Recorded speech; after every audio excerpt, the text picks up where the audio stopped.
Hello. Good evening, everybody. And it's Saturday, and it's this week we're doing the Star City campaign again. Hooray! Yay! After a bit of a hiatus, we're back.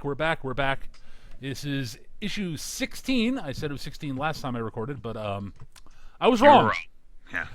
Technically, it was the 16th episode because I was factoring in the holiday special.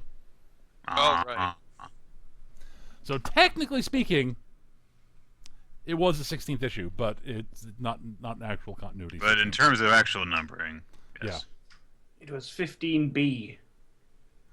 Yep. So yes, we are into issue 16 this week, and we're picking up from where the cliffhanger left off last week, where our heroes, which I will get things set up for in a second here, one moment, but our heroes, if I remember, basically what happened last session, because it's been a while, and let me get this properly set up so I can see things. Our heroes had basically been investigating. They found a laboratory belonging to the insectoid aliens, where where all the kidnapped people were, who were being experimented on, as near as I could tell, and we're all talking about something about the Unity and how awesome it was, etc., etc.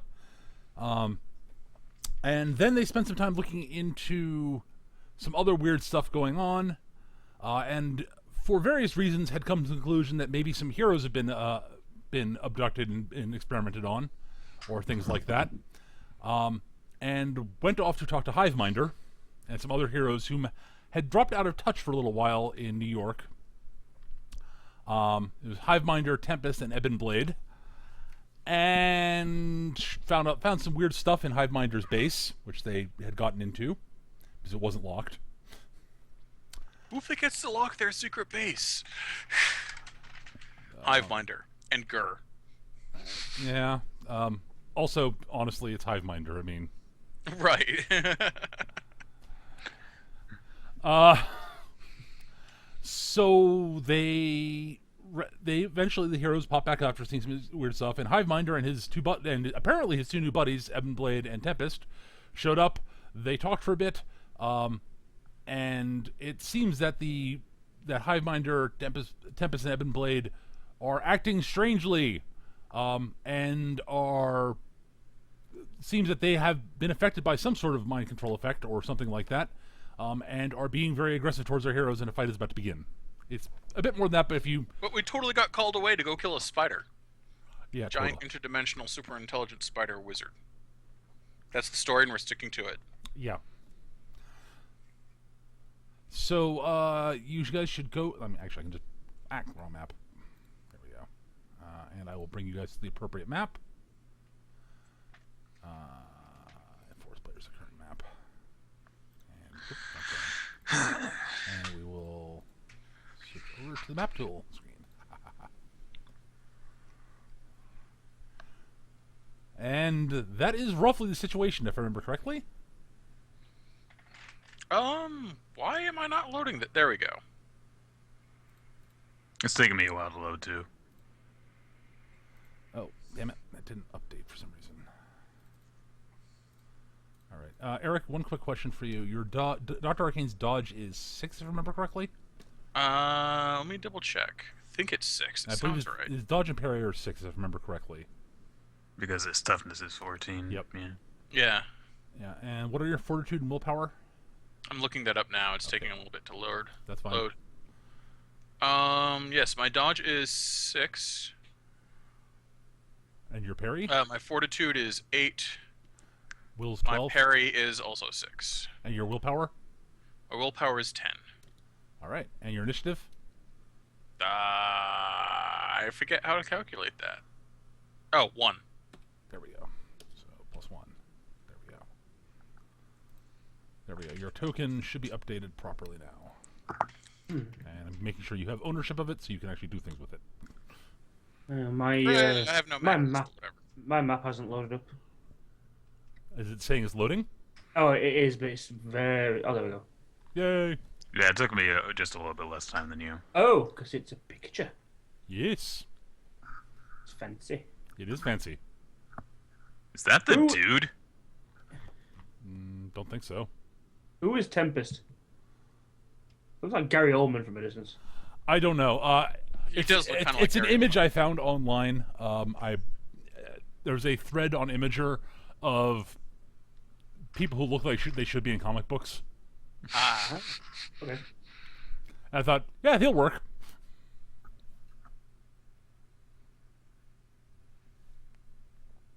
And Darkful did a picture of Hiveminder, so Dark Lord. yes.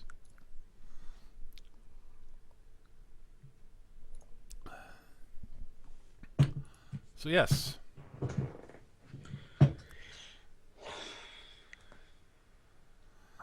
Alrighty, so it looks like the trio is getting ready to actually fight against you guys.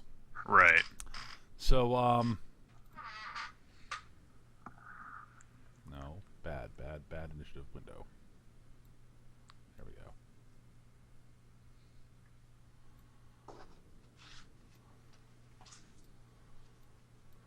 Oh, God damn it. No. Arg. This always happens. There we go.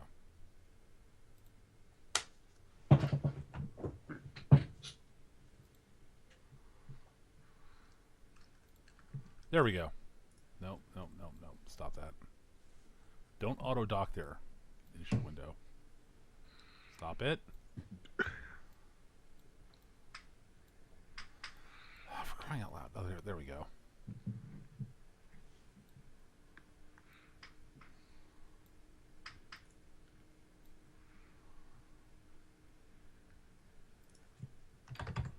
Okay, I got the initiative window where I want it now, so I can actually see stuff. Add to initiative. Bingo! Hooray! Alright, now. Yes, you should roll initiative and add it to your... Hiveminder's that. Okay, they're both that, and he woohoo! is that. Fast.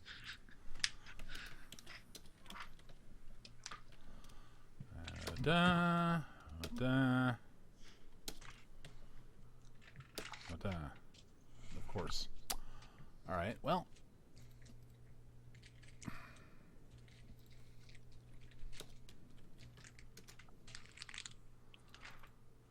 And Ebony did not roll as well as I was hoping it would, but whatever. Not too bad. I know.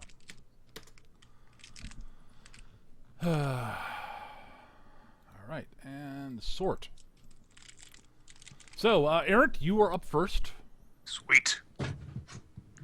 Eric, you need to actually put in your Yes. I just did. You're at the end, but it doesn't matter.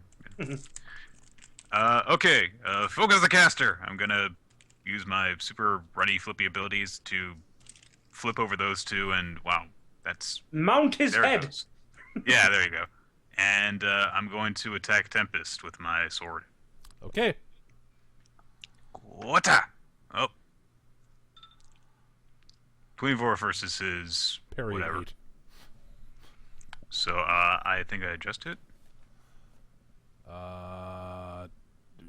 24 versus his... No, wait. It's 10 plus his Yes. parry, right? Yes. Okay, so I hit by 6, which means that the toughness goes up to 25 DC. 25 DC. Okay. So I'm just jotting some notes down here. Tempest, Eben, Hiveminder. Alright. Alrighty. 20, flush, 12. Yep, this is how this fight's gonna go, I guess. Yeah. So like, and he throws up a sort of a defense, basically throws up a defensive gust of wind in front of you and cushioning the power of the blows somehow. By the power of air. Well, he's a weather wizard. Yes. He is a weather wizard. John, you're up next. Right. Kind of redundant now, but were these guys openly hostile towards us, if I remember? They were summoning up their powers to attack us. Okay. They weren't just going.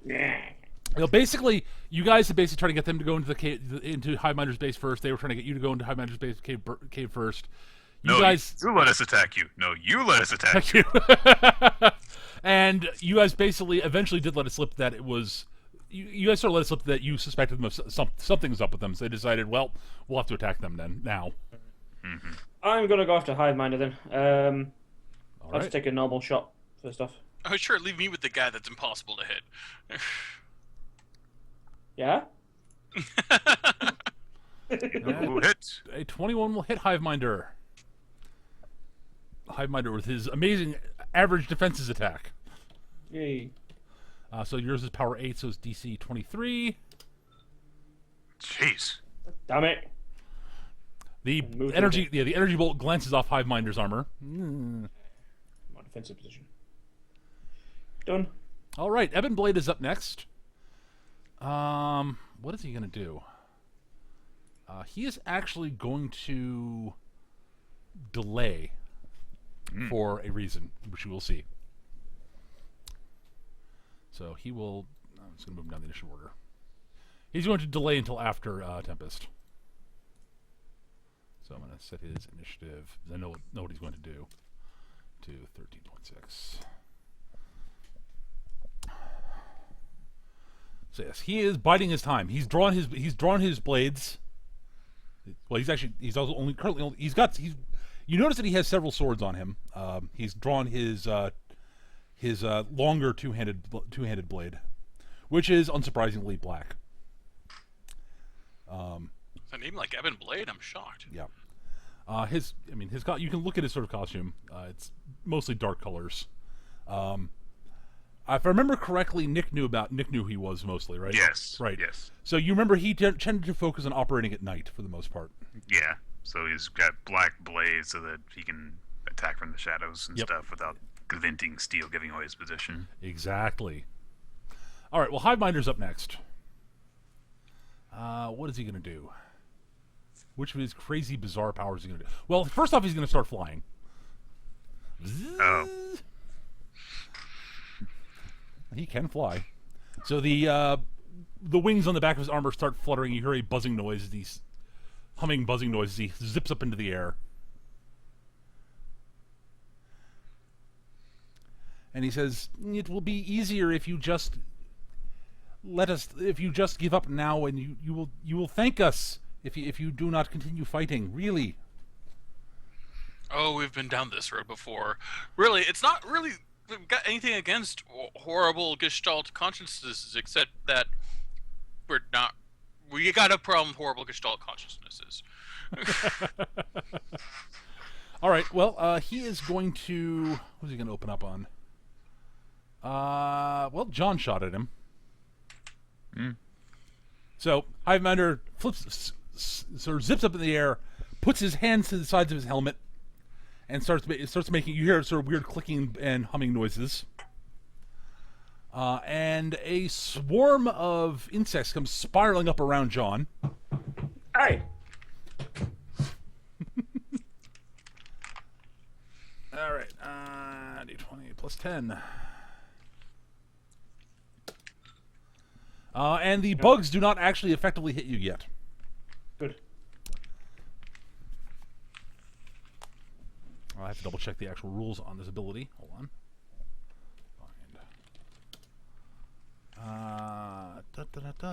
Here we go.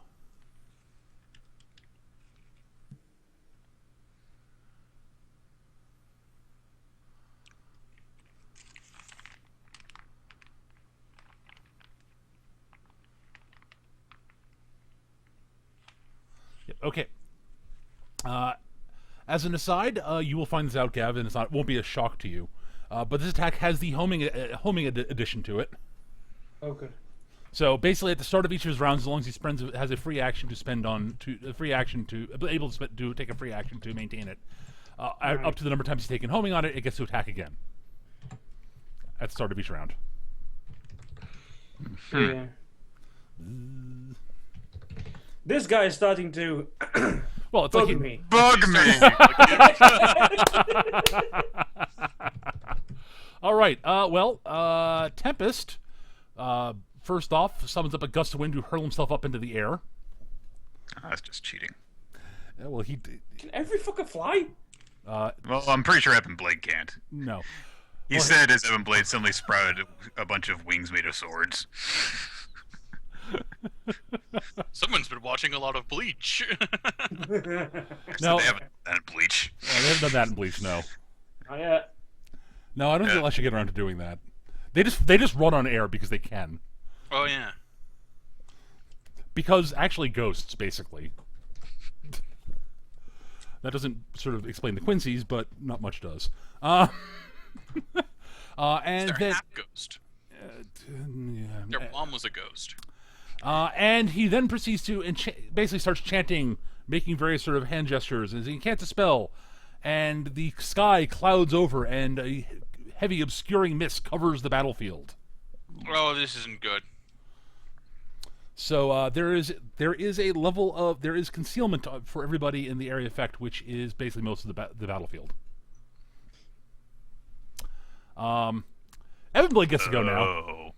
Now that Evan Blade has concealment, he can use his invisibility power. Oh, good.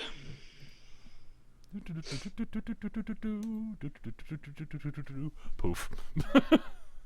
Double check the rules on invisibility. Yeah. There we go. I knew I should have played a Nightcrawler. Teleport. All right.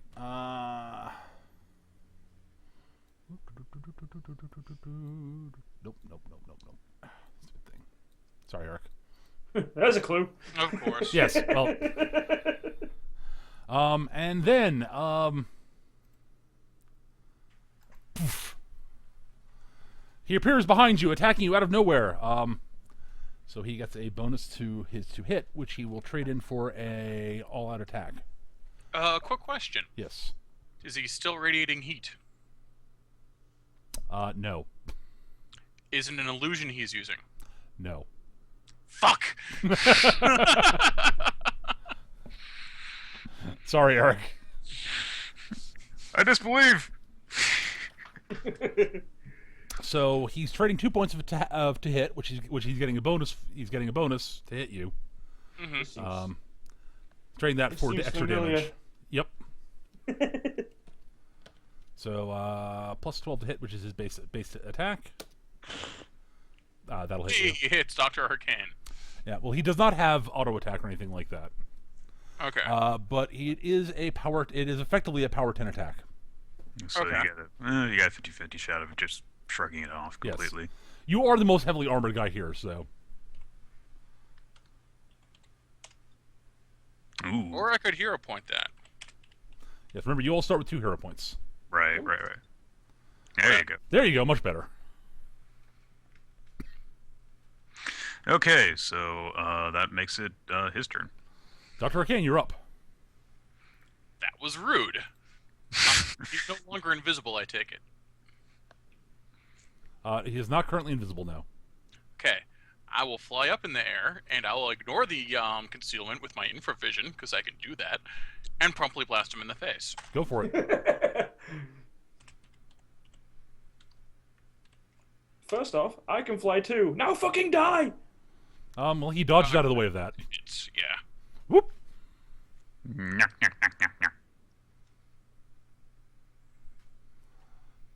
I'm also making sure I'm quite high enough in the air that he can't just, like, parkour off the cliff or a tree or something into me.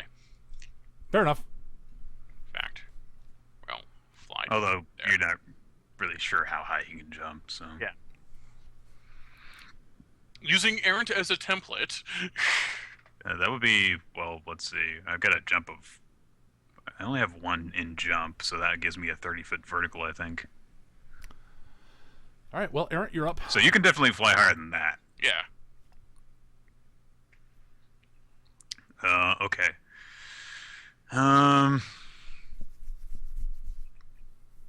So what does concealment do exactly? It's I think -2 to be hit. Are the flying guys still within the mist? 1 second. Let me look up.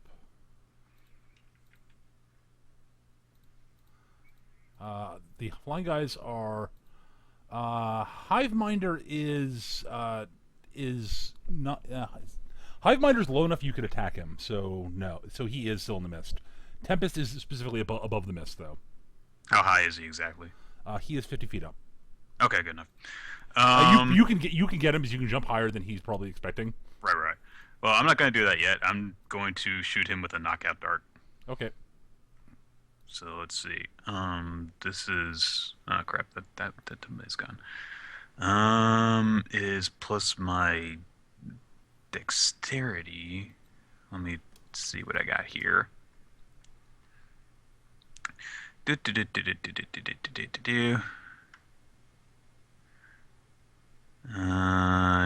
Okay.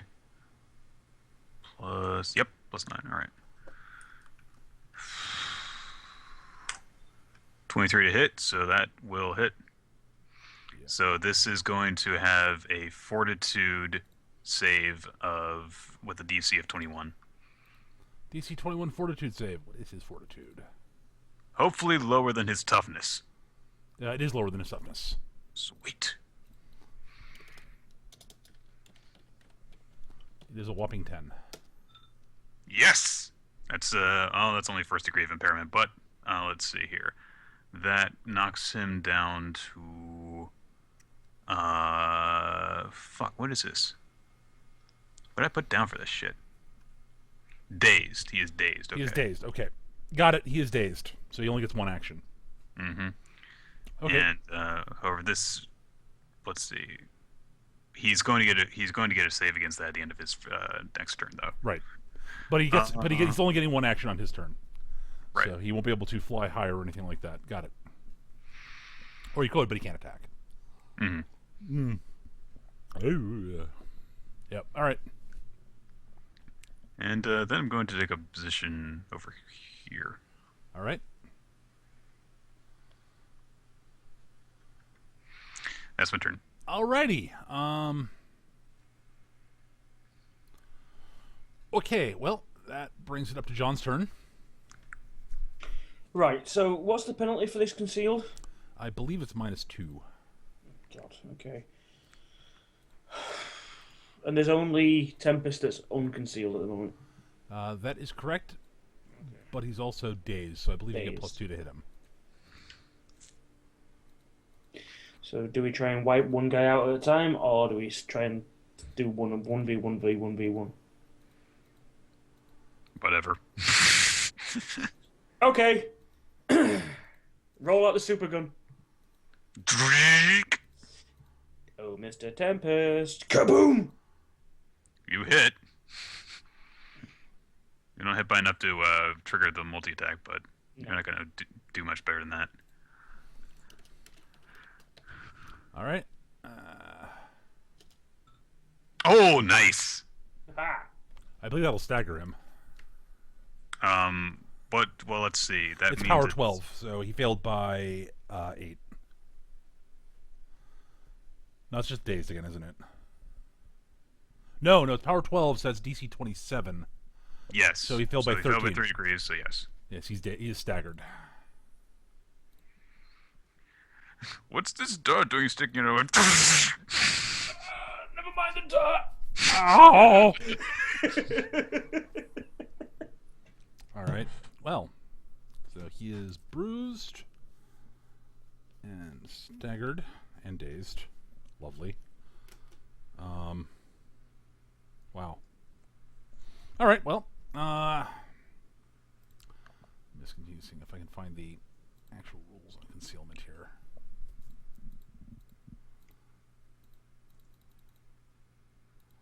Ugh, for crying out loud. This is one of those rules that I know where it is. It's just it's a PDF, so it's not easy to flip to it without reading the actual page.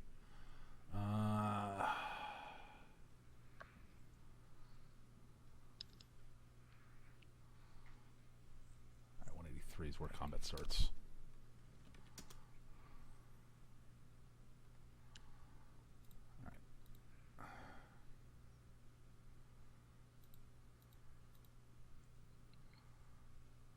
Here we go. Yes, partial consume is -2 penalty. Yep. Alrighty. In that case, it is Hiveminder's turn. At the start of the turn, the bugs continue attacking Gav. So do we get concealment from this? If they don't have some way to be immune to it, yes. Oh. Ah! Oh God. You are being stung and bitten by flying annoying insects, Gav. Quite badly. They're injecting you with sort of enhanced venom and such. It's a DC. It's a power 10 attack. Right, this is my toughness. Yes. It's been a while. Ooh. Oh, you're fine. Whatever. You shrug it off. You shrug it off, and the insects those insects dissipate. Yes. All right. So what does Hiveminder want to do? Well, first he's going to fly a bit. I'd hope Hiveminder get a little bit worried that his insects are biting me and they're the ones dying. Yeah. They are insects. Let's see. Actually, he's going to fly this way a bit.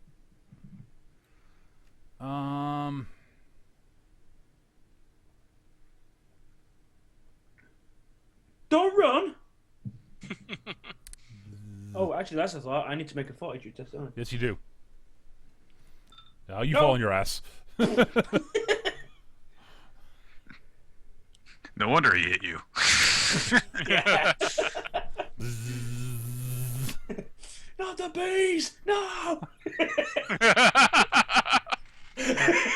Those are wasps. Oh, that's okay then. Hold on, I need to put on a bear suit, then run over and punch Hippolyta. Oh That was, God. that was the greatest scene ever in that film. That was a brilliant Actually, scene. If I ever get Oh around no! to I doing... think I prefer the part where he just super kicks a woman into a wall. Put it this way, if I ever get around to doing the show, the whole thing idea, I'm using those clips at some point for any excuse. All right. Hiveminder is actually going to conjure forth some more insects. This time going after Dr. Arcane. Why? I'm adorable. Well, you're also really tough and hard hitting. Yeah. So he conjure forces a cloud of insects to go after you. Oh Jesus! Oh, Oh, Jesus, sweet zombie. Oh, ow. Okay. Wow. you do that twice a turn. That's ridiculous. Well, no. No, he's not doing it twice a turn. He's got a very good chance of hitting with it because Basically, the way it works, Gav, if he misses, yeah. then he can maintain it to give it another chance to attack. Oh. And this has that attack has homing 2 on it. Bullshit. So he gets to roll twice. He was going with the base one, so yeah, it's effectively power 15. So DC 30 check for you, Eric. It's gonna hurt. Could have hurt worse. It's gonna hurt. Roll it again, dude. Yeah. Yeah. That's actually 26, so you're bruised. By Oh, it. right. Remember, with the reroll, you add 10. If it's You add below 10, if it's right, below that's 11, right. you add Okay. 10. If it's below 11, you add 10. Okay, so I am bruised and bounced back by bees. Well, he is not. I definitively declare this attack does not do knockback. Okay. Those are some heavy insects. Yeah. It's a swarm of Goliath beetles. There you go. Go Heracross! Yeah, he's not going to. All right, that is it for Hiveminder. Tempest is up. He is fucked up. Yes, he is. What does he want to do? Sit down and take it. No, he's going to stay up in the air. No. I guess he's going to call down a lightning bolt. Oh. Okay, now we need fan art of Hiveminder as a bug type Pokemon trainer.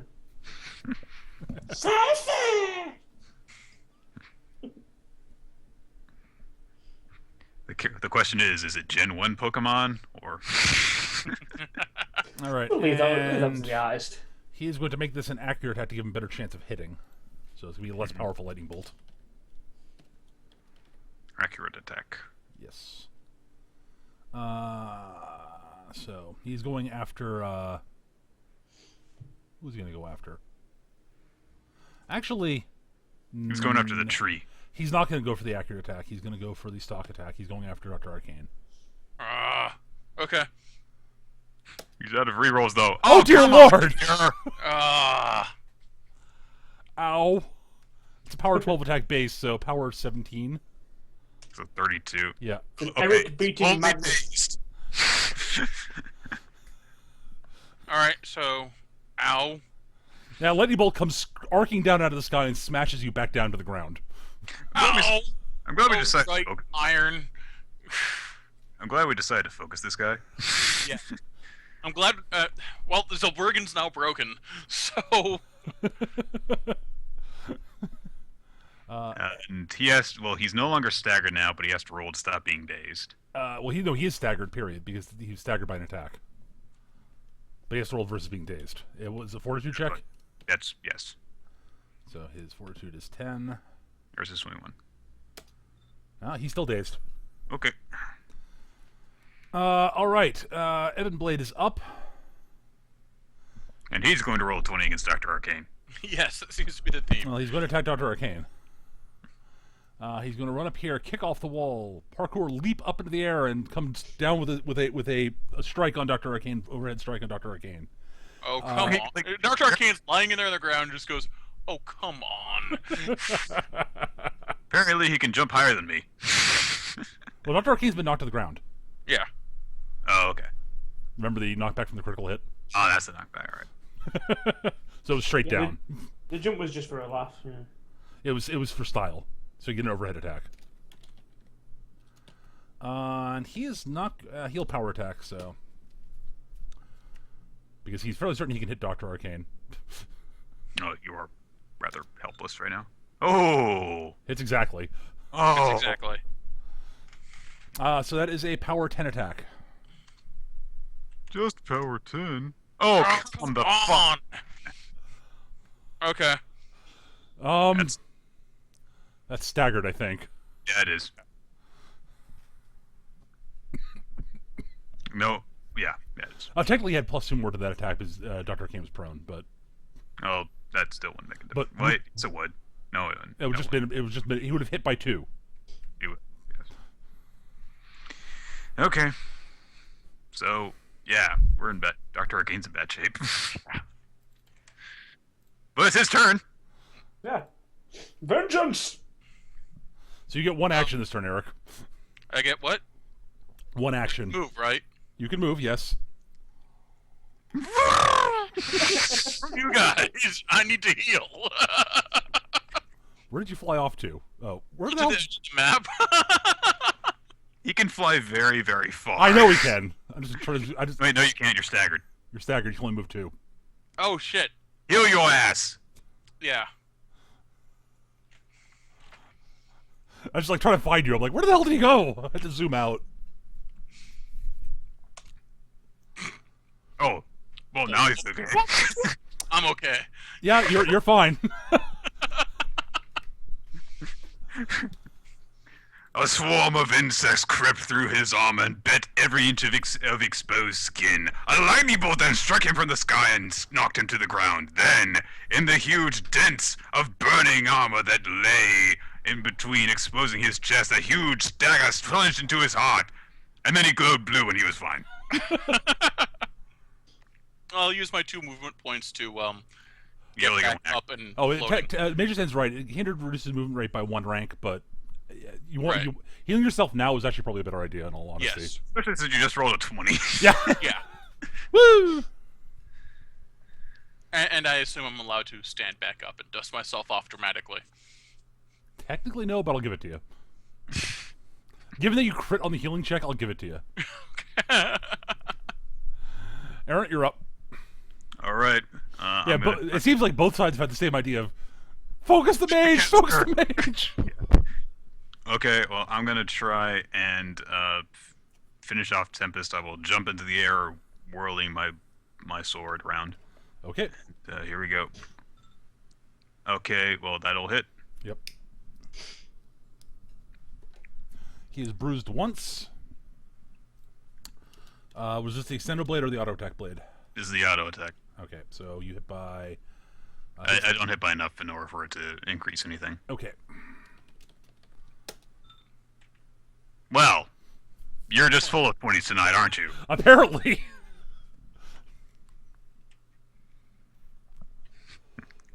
On the plus side, he can't actually heal himself.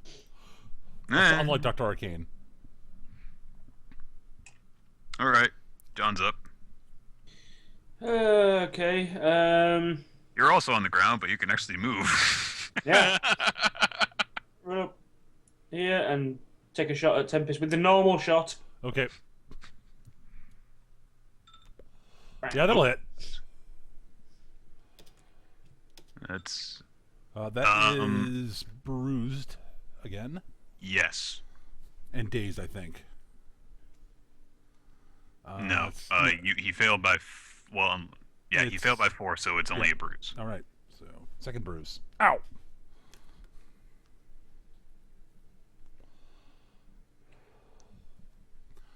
Ow. Hiveminder is up.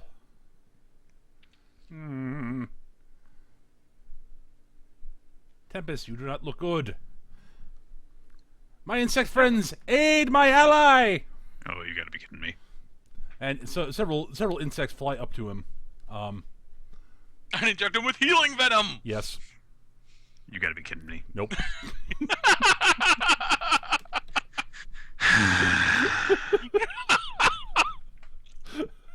The healer's Hiveminder. That's awesome. He's not as good as Dr. Arcane is, though. Well, hopefully he's also not the tank. If you looked at his defenses, He's 10, 10, 10, yeah. yeah. He's very balanced. Oh, God. All right. Well, yeah. This is gonna be a long fight. Yeah. Well, it's not healing venom. It's they carry some healing stuff over to him, and No, you're wrong. It's healing venom, because I said so. well, now you know who you have to actually take out. You don't focus support! The problem is it's actually 2 support and a striker. Well, So we gotta focus the carry! that's him. We're sort of. I thought he was the AP carry! Tempest is going to fly away from you because he's had enough of your tomfoolery, and flies up higher in the air. Fine. Captain Free Time in the chat. They are nurse bees. They have little red. They're nurse bees. They have little caps with red crosses, and are flying around flying bandages. So exactly just how much healing got put on him, then? Technically, he's still bruised. Oh, good. Once.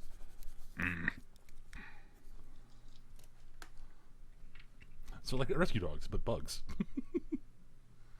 Staggered and 2 bruises. Nope, he's down to 1 bruise. All right. He's not going to lightning bolt again. Well, actually, where is he going to fly to? Oh, that's what he'll do. Let me check the area here. Oh, beautiful. You guys are close enough that he hit you guys with the AoE attack. Oh, God. Well, it's selective. Oh, God. Makes it better! Well, yeah. What's your point?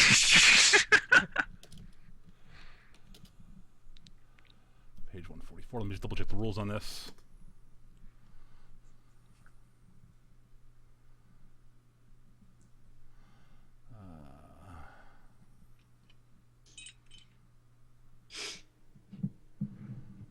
Yep. So yeah, it just makes it better. Yes. And so that is against Dr. Arcane, John Doe, and Errant. So 3 lightning bolts arc down to the sky at you guys. You all can make a dodge roll to have the effect. I make it. Give me a sec.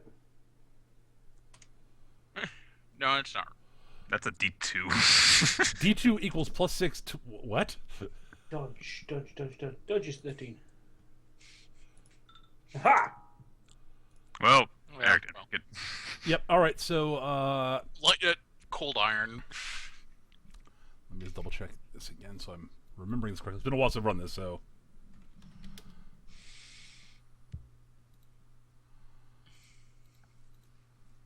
Your dodge is 13, Gav? Yeah. Damn. Okay. You Well, are jump hard parry. to hit. No, jump parry is 13. It's just my toughness is a bit poor.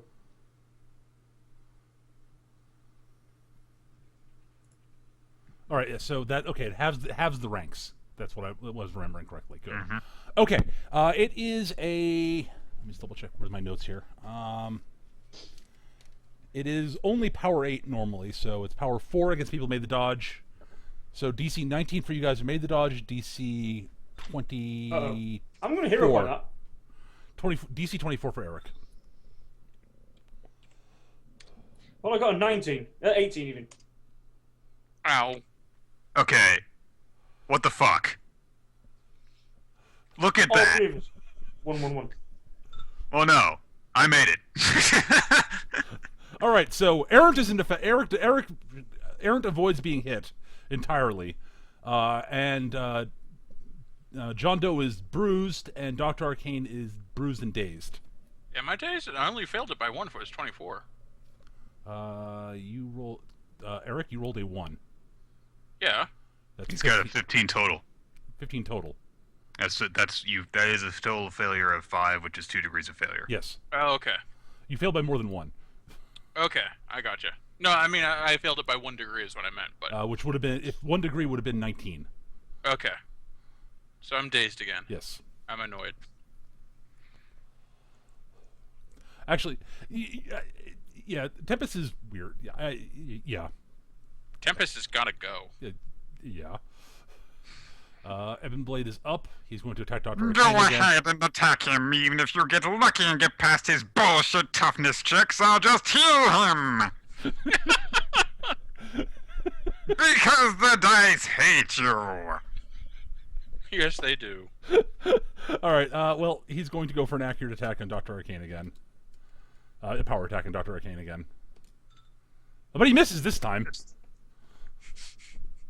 I parried. Yep. I parried with my Tesla coils. Clang. Was beneath your troll, hero bots. Thank you, Captain Free Time. Doc Arcane, you're up. Alright, I'm dazed, so I can only move or do something, right? Mm-hmm. Tempest is eating arcane blasty to goodness. I kind of guess he would be. Yeah, that'll hit. This one, he actually might fail. Oh, geez, just barely failed it. Yep. But he bruised. failed. Bruised.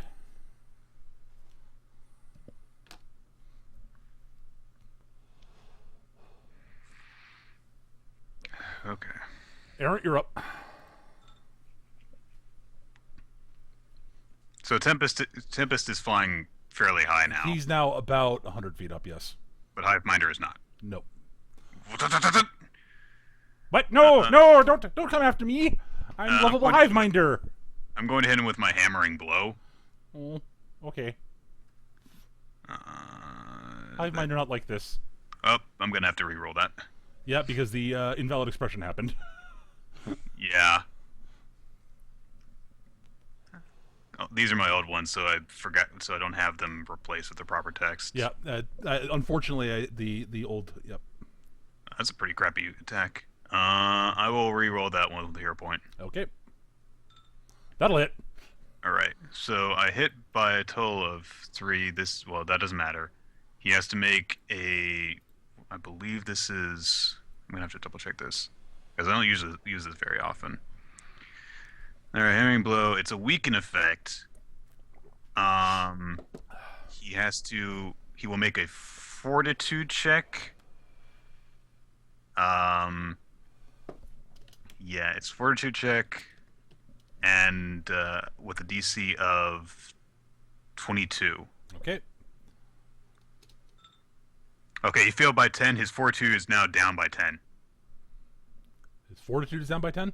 Okay. Yes. All right, if anybody has anything that targets fortitude. Well, that means not fortitude. Or his toughness is down by 10?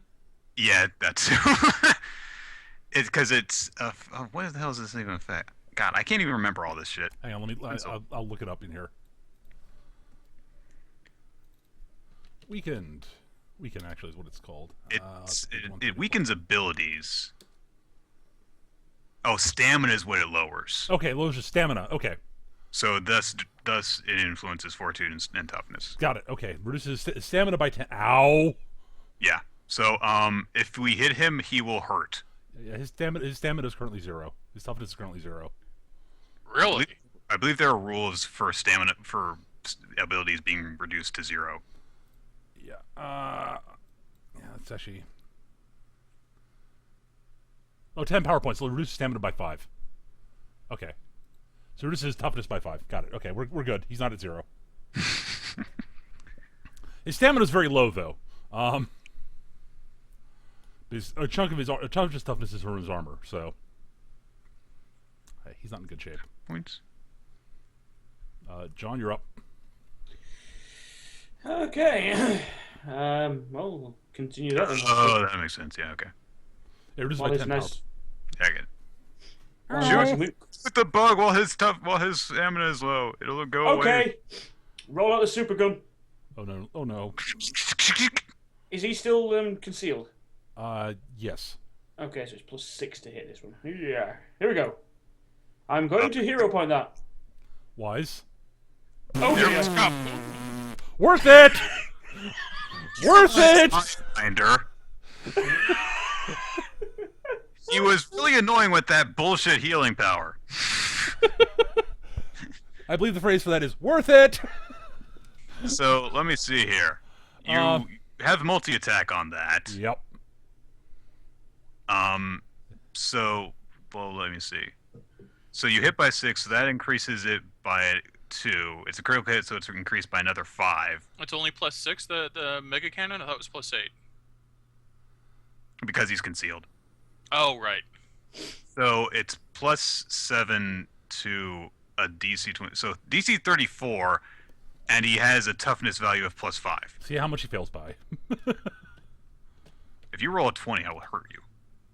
Okay, he's down. Hiveminder crashes the ground. No! No! It's just like Beast Wars. And my Yes. test to see if I can fall on my ass. No, I'm okay, but I am very tired now. Yeah, you are. You've gone all the way to exhausted at this I point. have, yeah. That's my limit with the cannon. He failed by 25. Yes, you did. I am renaming my gun Raid. And he goes crashing back through the trees and collapses to the ground. No! Ow. Okay, that's one down. Why does everybody hate Hiveminder? Because someone was doing a really annoying impersonation of your voice. Yes. Hiveminder not want to die. Hiveminder had plans.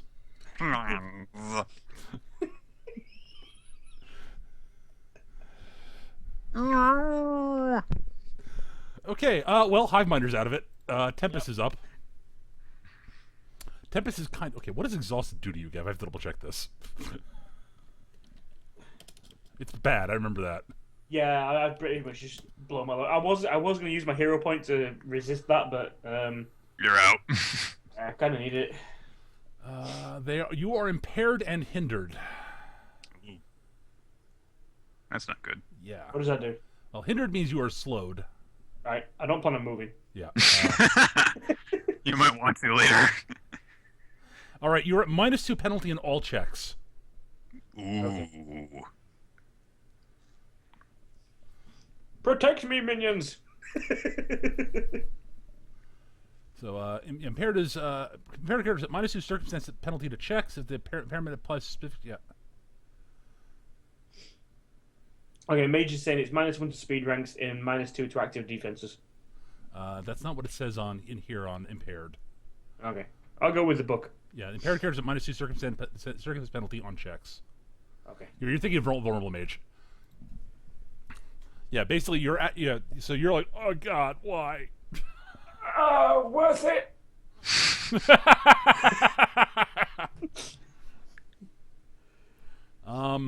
Well, Tempest is going to open up on you with an accurate lightning bolt. Actually, he's going to do the AoE lightning bolts again.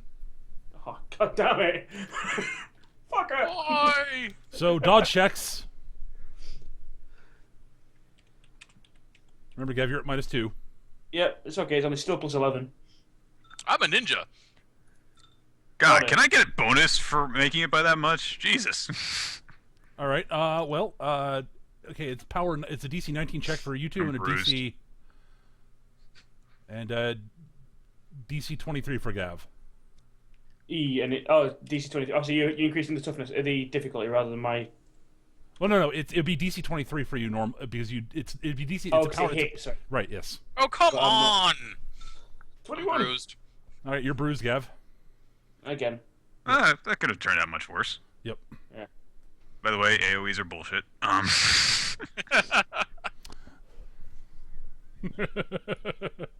That's why I don't use them all the time.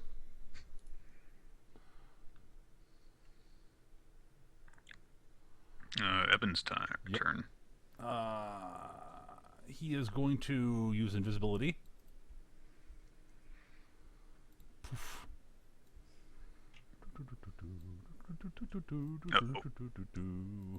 Poof. Oh, you son of a bitch. Clever girl.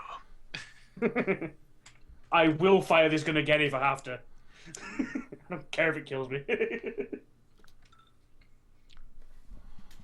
Oh, wow. He did turn. Hey, botch. Wow, he missed. I'm laying on my ass on the floor, absolutely knackered. Oh, that's right. and You're on your ass, aren't you? Still misses because you rolled a 1, but Somehow. somehow he managed to miss the exhausted on his ass John Doe. Now, what it is, right? He's one of these. Is so Tipped over an imaginary dead tortoise. he's so meticulously trained to hit his kill box in front of him that anything below that kill box he can't hit. Mage of the Sands. AoEs are bizarrely less effective against people with balanced defenses. Yeah. If you're basically, if you're Area effects are actually a really good way to hurt someone who's really dodgy. because It's like, I only have to take half the effects, but my toughness is still 1.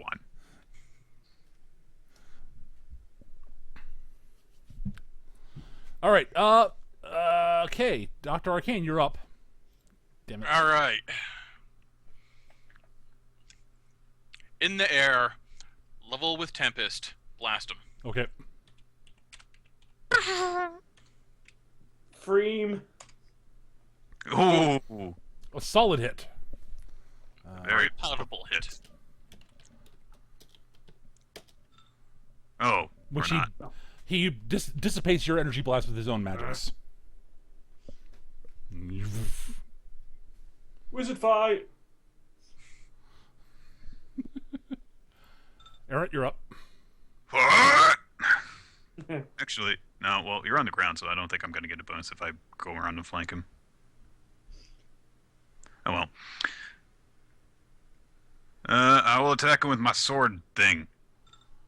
And I actually hit. Yes, you do. It's DC 22 to hit. So there you go. Toughness DC 23 for him. Well, his toughness is 8. So. Sword fight, sword fight, sword fight. Yeah. Wizard fight. Sword fight. Ooh, I'll he failed sit- badly. Dazed. Dazed. Ooh. No more dodging about for him. I'll go hide over here. Yes. John's gonna go, oh god, why?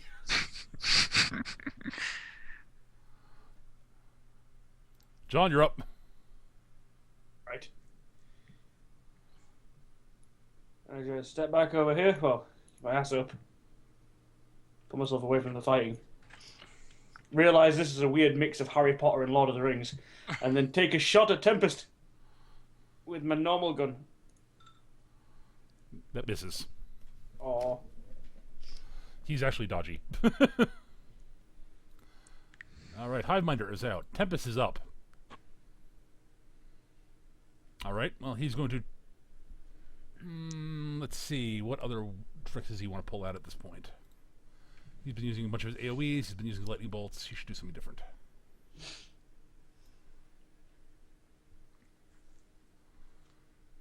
Ooh, I know what he's going to do.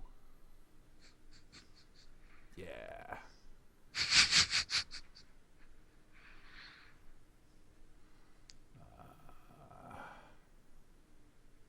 No, he's not going to summon a Zazel, Captain Freetime.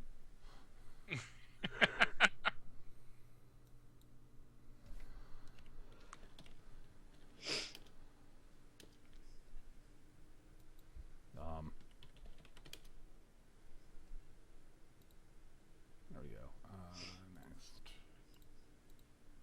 There we go. Uh-huh. He is going to conjure forth a wave of freezing ice and hail and such at Dr. Arcane. Okay. Whoosh! And misses. Wow, he missed. I'm dodgier in the air. Yeah, he rolled poorly. No, you're not. Evan Blade will, Wish he could vanish. Yes, he really does, actually. The problem is Errant is a more skilled swordsman than he is. Yeah. And all his cool bonus tricks for being in the darkness won't work because you can see where he is. Right. So he's just going to pivot around and throw a backhanded sword strike at you as he spins. Okay. I.e., he's going to do a basic sword attack. He just hits me. Well, wait. Does he suffer from the mist? Nope. Man, these guys. Okay. It's almost like they're actually operating as a team. Emerald, that's awesome. Oh, wait. I failed by 5. Okay, I'm dazed. That's a great idea coming out of the chat. If Tempest uses a lightning bolt to hit Hiveminder, he might be able to resuscitate him. No, he's not going to do that. Clear! No! Why, even Hiveminder's teammates hate him.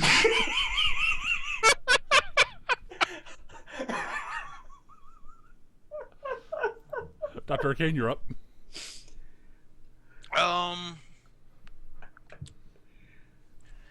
Kind of want to do something cool and flashy, but I know better than that. This isn't feng shui. You're just going to keep hammering at Tempest. I'm just gonna keep hammering at him. That'll hit. Yep. Oh, Ooh, he fails by 11. Yeah, that is dazed again, I believe. Well, that's 5 is... No, that's actually... that's 3 degrees of failure. That's 3 degrees, you're right. That staggers him. He's re-staggered. Ooh, that sucks for him. And his healer's out. Errant, you're up. You are dazed. Yep. Well, I'm not planning on going anywhere. I didn't think you were. Oh! Nice. Oh, yeah, that's going to hurt. Nice. I'm not sure how much I actually hit him by. Let's see. Well, I guess his effective parry is actually 24. Yeah, yes. No, it's 22. Oh, no, 24, right, because of the mist. You're right. Well, I still hit him by 5, so it's a toughness DC 25 for him, and his toughness is down to 7. Yep, So. it is. So I almost typed an 8 there, but I remembered, oh, yeah, he's bruised. Well, fuck me. Yes, your sword slams into him and glances off the armor underneath his robe. Or underneath his cloak. It's like, clang. Ah. Yes. You think that you might have the advantage over us, but our toughness checks are bullshit. Did you see those 20s where we getting? Yeah. God. Dice gods hate us. John, you're up. Dude, I'm a Warhammer player. I'm well aware of those fucking dice gods. Right. Fuck you, Tempest. No. Oh, well, we got him. You hit him. He has taken 3 bruises, so he's down to toughness 9. Well, there you go. So about going in that cave, do you want me ass first or what?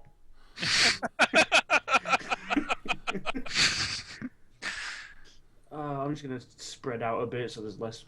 Actually, I'm gonna go down here. So there's bullshittery going on. All right, Tempest is up. He is staggered. Yes, he is. He gets one action. And really can't move. He's just gonna call down a lightning bolt in Dr. Arcane's head. Because that was working better than his. Yeah. Kerblam! That'll hit. Aiming at someone wearing a giant conductor. So DC 27 check, Dr. Arcane. Whatever. Oh, good. Evan Blake can go invisible now. I'm getting images of the Avengers movie, fucking Thor hitting Iron Man with lightning. He's like, oh, sweet. 300% capacity. That doesn't make sense. Bam.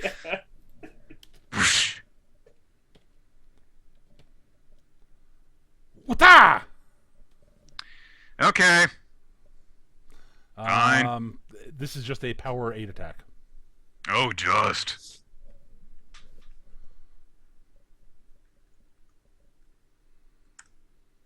I'd like to re-roll that because fuck you. Yeah. There. See, you got your own 20. Yeah, we only need to use all our re-rolls to get good ones. Well, to be fair, one of those actually took Hiveminder entirely out of the fight. Yeah. Yes. Doc Arcane is up. See, Evan Blades are dashing about. It's like, ha ha! Oh. Kerblam! Finally. Screw you! Oh, this is gonna hurt. Actually, fly up a little bit and then shoot him so he goes down into the ground. Fair enough. I like it. Yeah, he's down to +9. Yeah. So that is. Pretty sure that's 3 degrees. I'm pretty sure that is. It's at least 3 degrees. Because Dr. Arcane is power 12, so that's 27 plus 5 is 32. Yep. So that's 15. Yeah, that's So double staggered means bit. Oh, well, actually 4 degrees, so... yeah. That would have been enough to knock him out anyway. Kerblam! And he goes spiraling down to the ground and thuds. Errant, you're up. Okay, let's try and do this. Is the mist gone? It's starting to dissipate, yes. So I'm going to say the penalty's down to -1. For this round. What? Well, I missed anyway. Soka. John, you're up. Just a sec.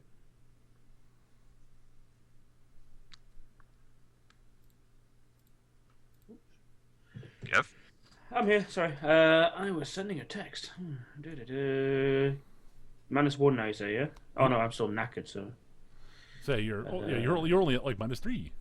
Yay! Boom! Oh, jeez. Damn. It's power 8, right? So 23 was a... Well, he's got a Girl, Winona. chance of shaking it up. Okay, that's... bruise. Yeah. Ow. That's progress. Yep. Ow. Oh, well, he gets to go now. Yep. There's not enough mist for him to hide anymore, unfortunately. You keep on using these words, unfortunately, like... Well, I'm trying to make it hard for you. All our rerolls! Yeah, we're all out of rerolls, all of us. Alright, well, he's gonna... Actually, he's going for an accurate attack, so it's -2 power on the attack. But he's going after you again, Errant. Wata! Well, Power he 6 didn't attack. hit it. Okay.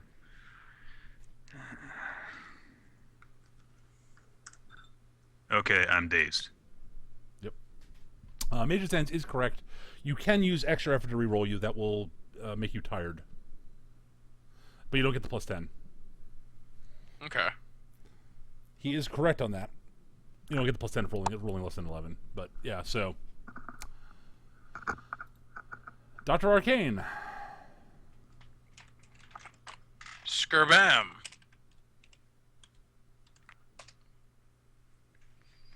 That'll hit. That'll hit. Oh, this is gonna suck for him. Now you know how I feel. Yeah, but he's being hit with a power 12 attack.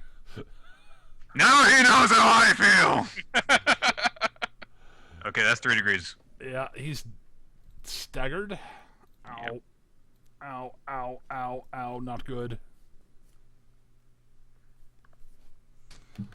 Errant, you're up. Please do me a favor and go to sleep now. Okay, there we go. That's hardy. That's toughness 25. Yeah. Damn. Lop. Bruised. Even more. Ow. Actually, he's dazed, so you got +2 to that. Would that have mattered? Yes, it would, because that would mean that I would have, that would have increased the toughness to 28 instead, so he would be out. Yep. There we go. Clunk. Thunk.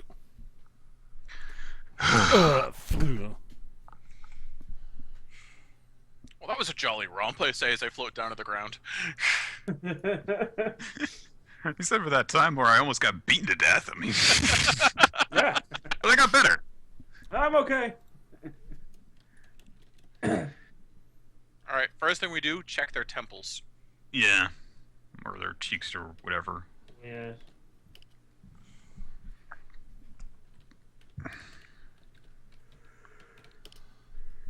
Alrighty.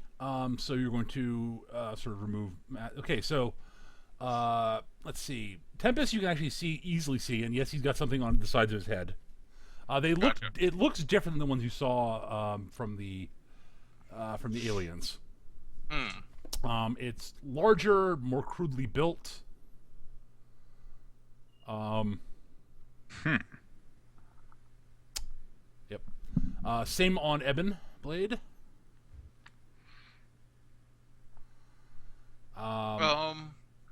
What's the protocol for removing masks on heroes? They're kind of compromised right now anyway, so. I guess. Yeah. Just feel a little funny about it. Well, Tempest, you don't have to remove anything, so. Right. Yes, you're removing a sort of the helmet on Ebon Blade's helmet, and if you get to when you get to Hiveminder, which we'll get to in a bit. So you notice those on those two. If you poke about out of a bit, it looks like you can actually take it off with it. Unlike the ones you found with the aliens, these do not seem to be surgical implants. Oh, so we can just remove them. Yeah, they basically look like they've got like little sort of prongs that are sort of stuck into their skin. So like a little bit of bleeding. It's like, but not like it's like invasive surgery or anything like that. Do that shit. Okay. Yeah. So you remove them on them. I take it you go up to Hiveminder at this point. Yep. You remove his helmet. Yep. This is gonna be weird, isn't it? Not that weird. He looks like a fairly bookish guy with thick glasses. Somehow I'm not surprised. Receding hairline, thinning hair. Aaron's going to stare at him for a bit and go, how do the glasses not get crushed under his helmet? He does have one of those little sort of those little thingies on the back of his glasses to hold it against the back of his head. That you see like sports players wear to hold their glasses. Oh gosh. You notice that there's nothing on his temples, however. What about the inside of the helmet? Seems you see nothing. I mean, there are a bunch of sort of like electrodes and such on the inside of the helmet, but you have no idea if they were always there or not. Right. It's possible that they were able to influence him without any sort of invasive equipment because of his nature to communicate with them. Yeah, they might have done a psychic backtrace or something. I suppose it's theoretically possible that they could have used his ability to empathize with insects to form a psychic link and compromise him that way. Yes. Fortunately, I don't think it involves magic, so I can't help. I think we're going to need to take these three back with us. or at the very least, find the SPCA office. Well, first things first. Let's zip tie them, disarm them, as well as we can, and then wake them up and see if removing the temple things helped. All right. So you wake up Ebonblade and Tempest. Who are you waking up first? Let's start with Ebonblade, who is probably the less dangerous if he's been disarmed and tied up. That would be accurate, I would say. As an aside, when you removed Ebonblade's helmet, he looked like he was probably in his mid to early 30s. He's about 30-year-old, a man of African American descent. He's got a very neatly trimmed Van Dyke, and shaves his head. It's like, oh, my head, ow, oh God, I feel like I'm battered about with I was battered about with a sword and stuff. Ow, why the hell? What's up, Aaron? Sorry that we had to. I don't know why was I? Something about Unity. It seems so appealing and confusing. I'm going to. My head. I'm going to. Dr. Arcane's sitting there playing with the temple things. Mm-hmm. I'm going to do an insight check to see if his confusion seems genuine. Okay. Oh, yes. It does in fact seem genuine. Anyone else can make an insight check also if they'd like. What is my insight? I may as well. Remember, Gav, you're at -2 because you're fucking exhausted at the moment. Come on, load. There we go. Still a good roll. He definitely seems like he's honest in this. My paranoia counters my difficulty. Disablement.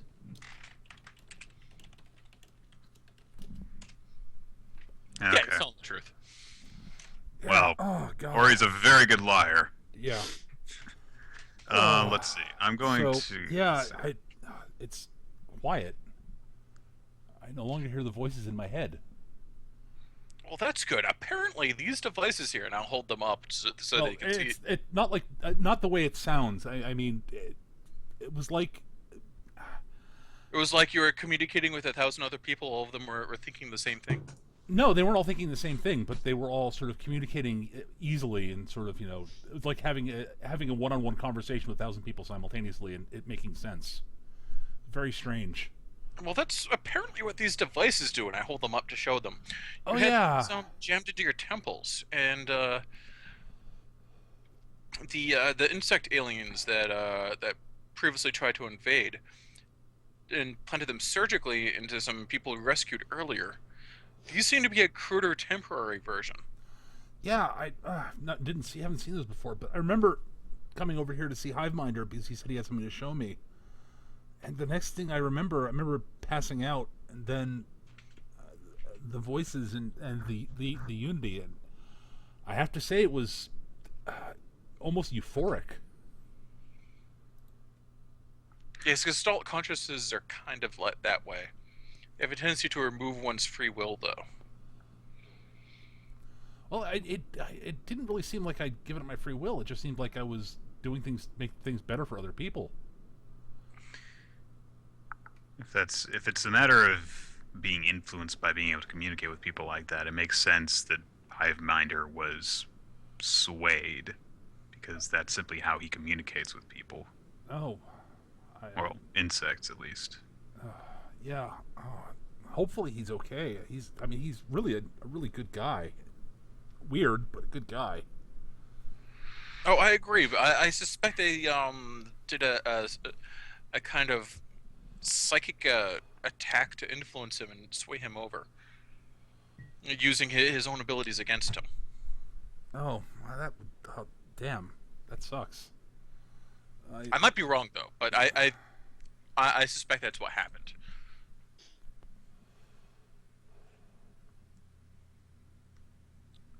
Well, With you, we confirmed that it was in fact these devices and not something else, so we should be able to at least wake up Tempest. Yeah. We Could you didn't find any on Hiveminder, so would you I mind worry. cutting the zip ties terribly? Oh, right. I snapped my fingers and, like, little bolts. Thank you. He sort of I know shakes those are uncomfortable, but they're the only things that fit in the pockets. it makes perfect sense. I would have done the same thing in your shoes. Tempest comes, he's like, oh, my head. Oh, the stream of consciousness is gone. Yes, you were influenced by an alien intelligence. So it would seem. God. My head is splitting. Yeah, I think I hit you in the head with that last blast. I apologize.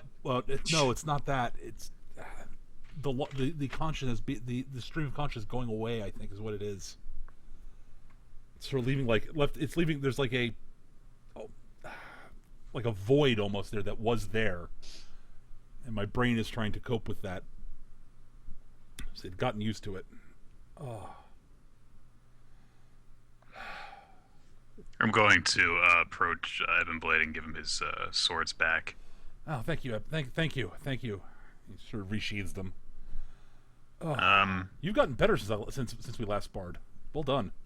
Well, thank you for the practice.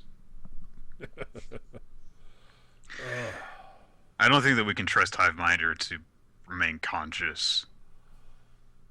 I'd like it if we could get him to a secure place until we can be certain that he's not influenced anymore. Unfortunately, we might have to have him out of commission for some time. Well, I guess we could take him to NSA headquarters uptown. My headquarters is not really suited to this. This is Evan Blade, and Tempest is like, yeah, my base is my house.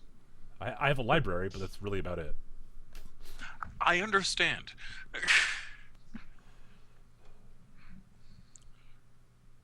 So it's agreed. We'll explain the situation to the NSCA and drop off Hiveminder, and hopefully they'll be able to negate whatever influences the invaders that have on him.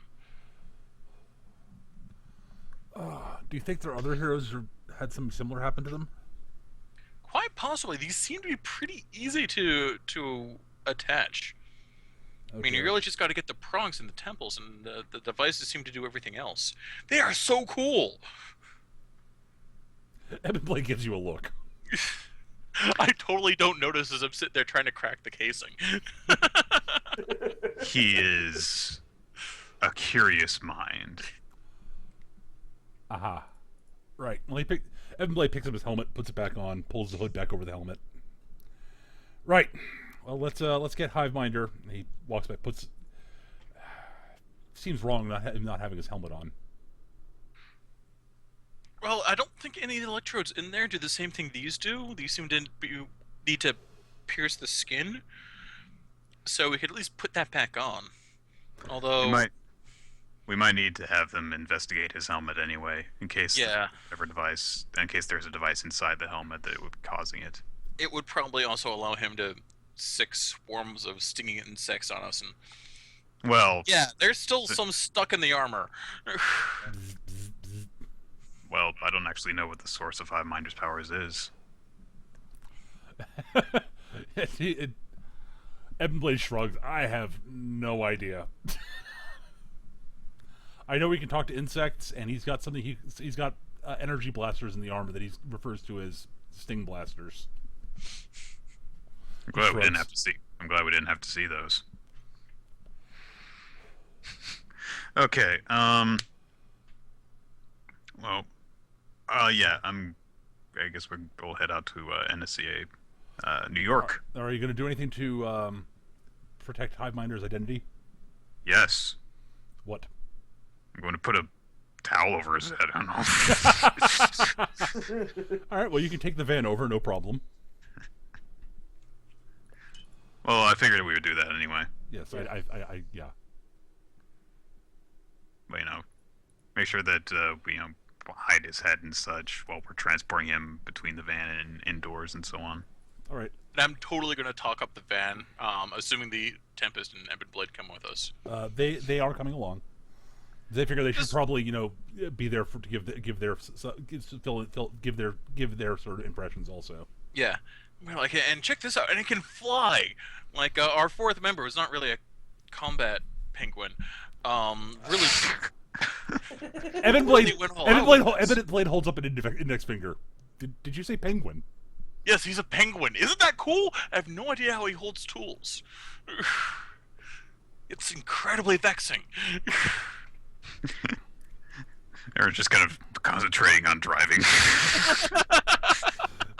Tempester says, "Well, couldn't it be some sort of like localized telekinesis?" That's my working theory, but I haven't been able to. Like kind of tactile telekinesis. So it seems to make the most sense, but I haven't detected any kind of unusual fluctuations in the penumbral field. So, well, could it just be natural psychic ability? It could be that, but there should be something, some indication. I think he's just weird.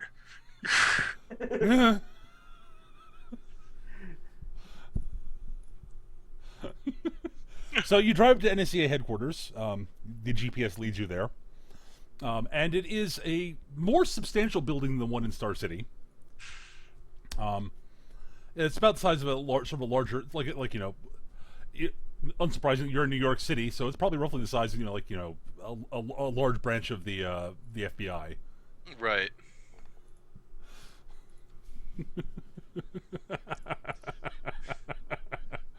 I like Neoch's comment there. He's adorable. Things just bend to his adorable will. My personal favorite pet theory that someone came up with a while back was that he just operates in Disney magic. But I can't detect that magic. I forget who said that, but they said it a while ago. So you go into NSA headquarters, and there's a large reception desk with a secretary. It's like, she looks up and says, yes, Tempest, Ebonblade, the other three. You were Berkelak's assistant, right? Yes. We encountered a situation. You changed your handle. Errant? Yes. Got it. Good. Those briefing papers. I did remember the briefing papers. These are my teammates from Star City. This is Dr. Arcane, and this is John. Hello. We encountered a situation, and we need to report it immediately. All right. What is the situation in reference to? So I know which agent to refer you to. It has to do with the Mind control. I hold up one of the pair of the devices. It has to do with the alien invasion and the. Okay. That would be. She starts typing in the computer.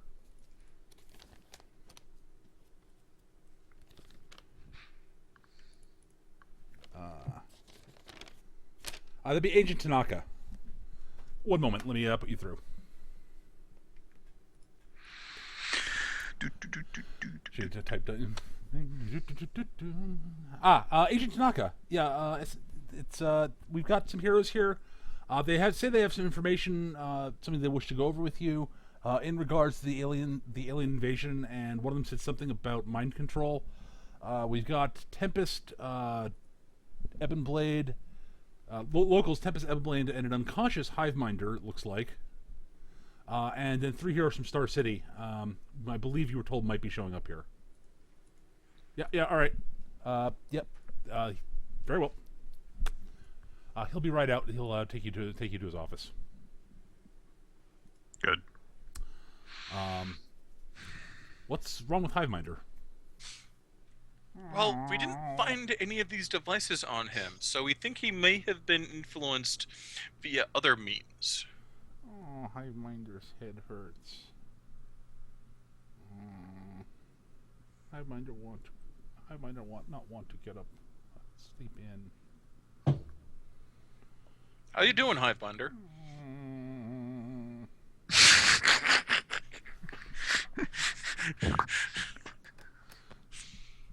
Eventually, NSA agent, the SSA, Tanaka comes out and says, welcome, welcome. What's wrong with Hiveminder? We think he might have been controlled by the aliens. We should probably put him in holding then, just in case.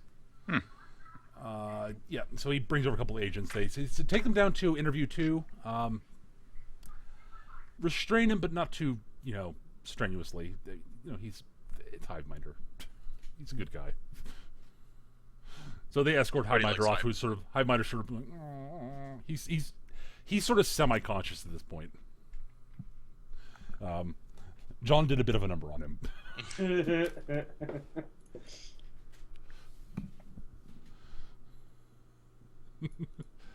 Well, I make a point. I don't know if I mentioned. I make a point of patching up everyone, but Hiveminder, who I intend to keep unconscious for as long as possible.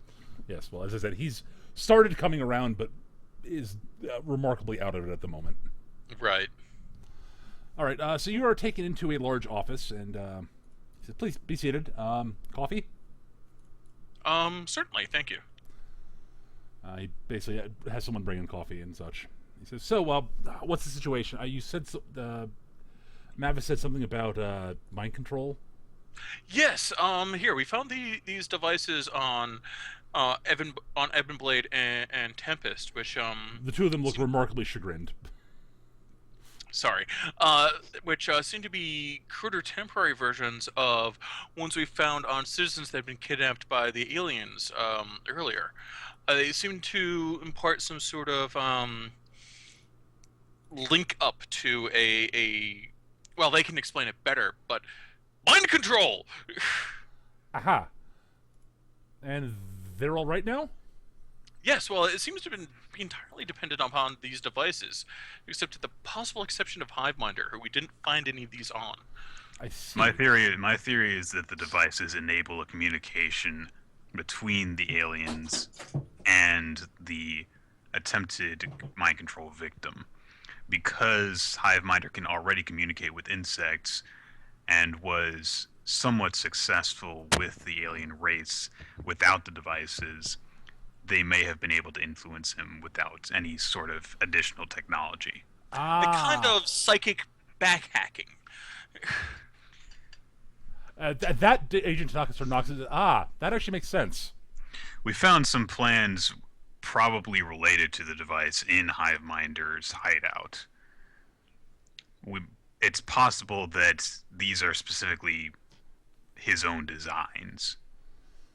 Interesting. If he's been in communication with the alien race, and I'm basically saying this as I'm theorizing it in my own mind, then perhaps they communicated the designs to him, but without the same resources and experience in building such devices available. They were thus cruder. Okay. Interesting. Good to know. Alrighty. Well, we'll definitely keep an eye on Hiveminder.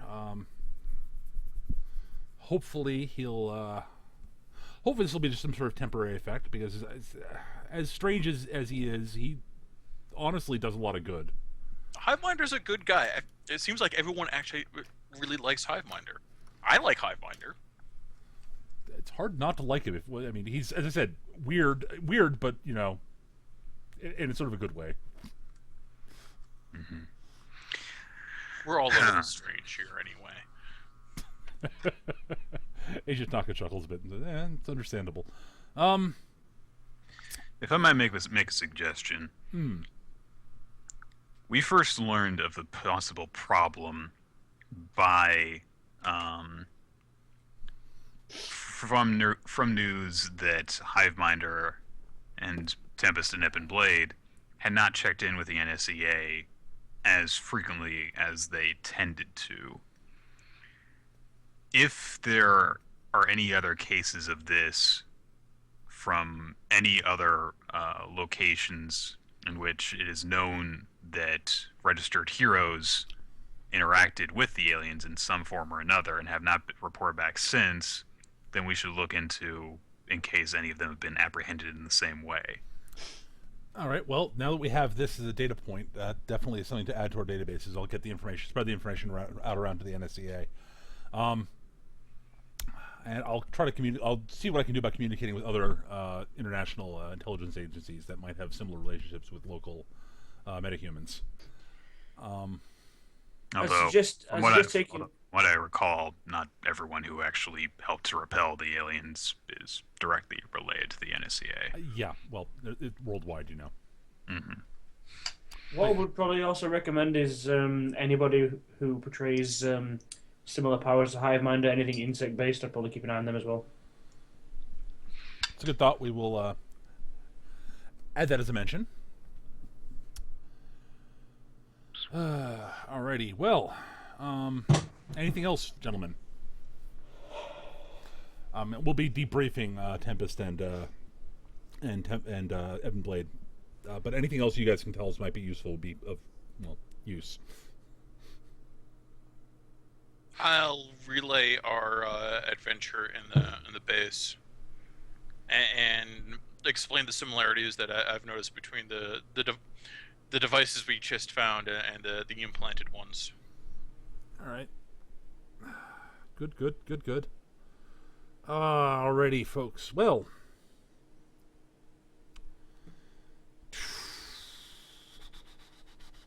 yes. All right. Let's see. Well. All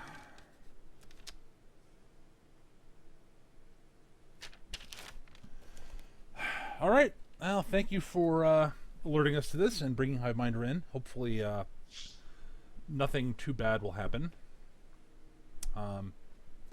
Hopefully, it's just temporary. Mm-hmm.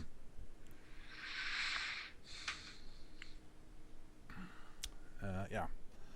Well, thank you again. If there's anything else we can help you with, please let us know. Or anything, if we think of anything we can that you might be helped with, we'll be sure to let the Star City branch know, and they'll get in touch with you. I'll just kind of nod. Alrighty. Well, thanks again.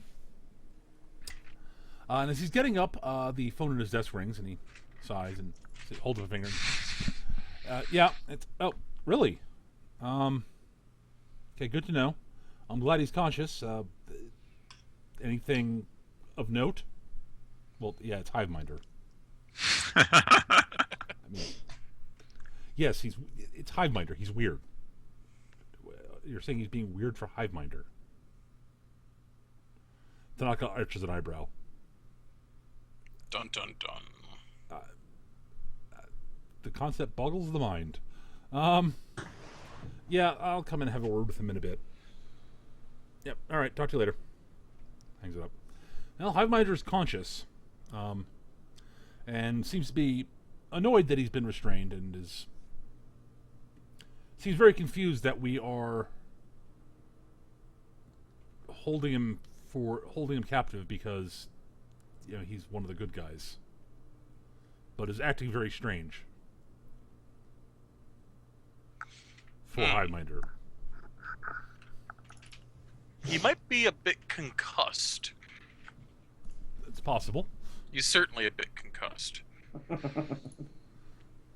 I'd like to talk to him. Sure. He's not. We haven't arrested him for anything like that. I mean, as far as I know, he's not committed any crimes. So, yeah. Before we do, actually, I just want to bring something up. Do you here know enough about Hiveminder's powers that you could, for example, block them out?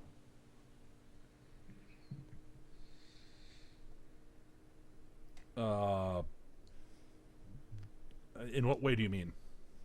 If he's attached to a collective of some sort, he must be receiving their voices from somewhere. This is I think we may have caused this whole thing. We introduced Hiveminder to these guys. Oh. And we didn't know about anything about a collective. Now, the guys we spoke to didn't seem to be they didn't have millions of voices in their head. They seemed fairly independent. But at this point, God knows how they work. Indeed. Unfortunately, we know very little about how Hiveminder's powers work. According to his registration, if I remember correctly, he just had the ability to communicate with insects, and had built an armored suit that gave him the ability to fly and shoot energy blasts. He shrugs. And with various sensory enhancements also. Okay, well, if we're going to do this, then let's not, leak any information out if we can help it.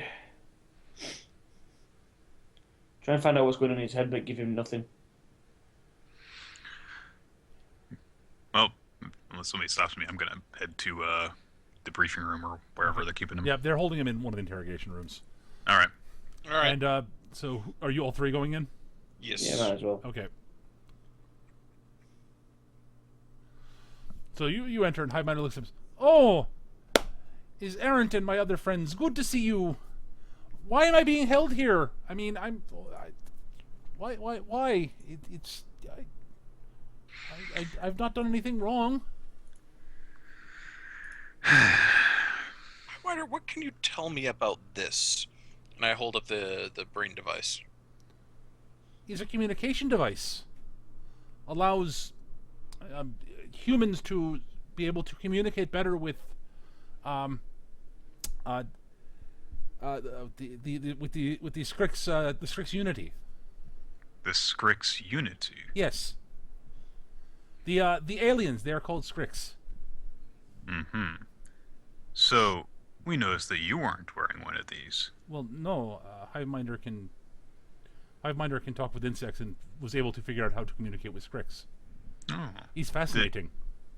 So did you managed to, after dealing with the two prisoners for a while, you managed to simply figure out how to communicate with Unity on Yes. your own?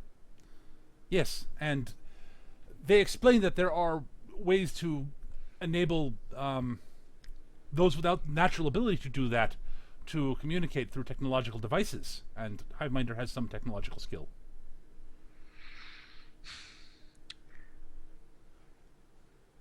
We think that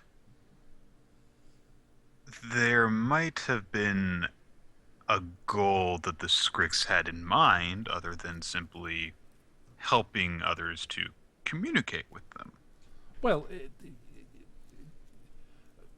from what Hiveminder understands,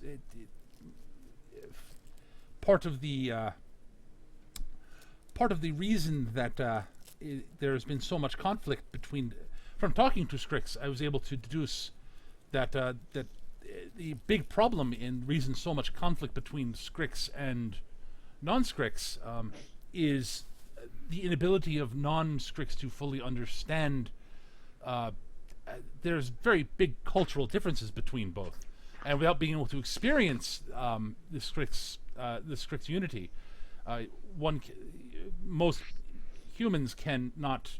Humans, for instance, as example, could not. There would be vast communication problems, which would lead to conflict. After explaining this, working this out with them, and realizing that that was the crux of the problem, they suggested that possibly, if we had other very select humans who,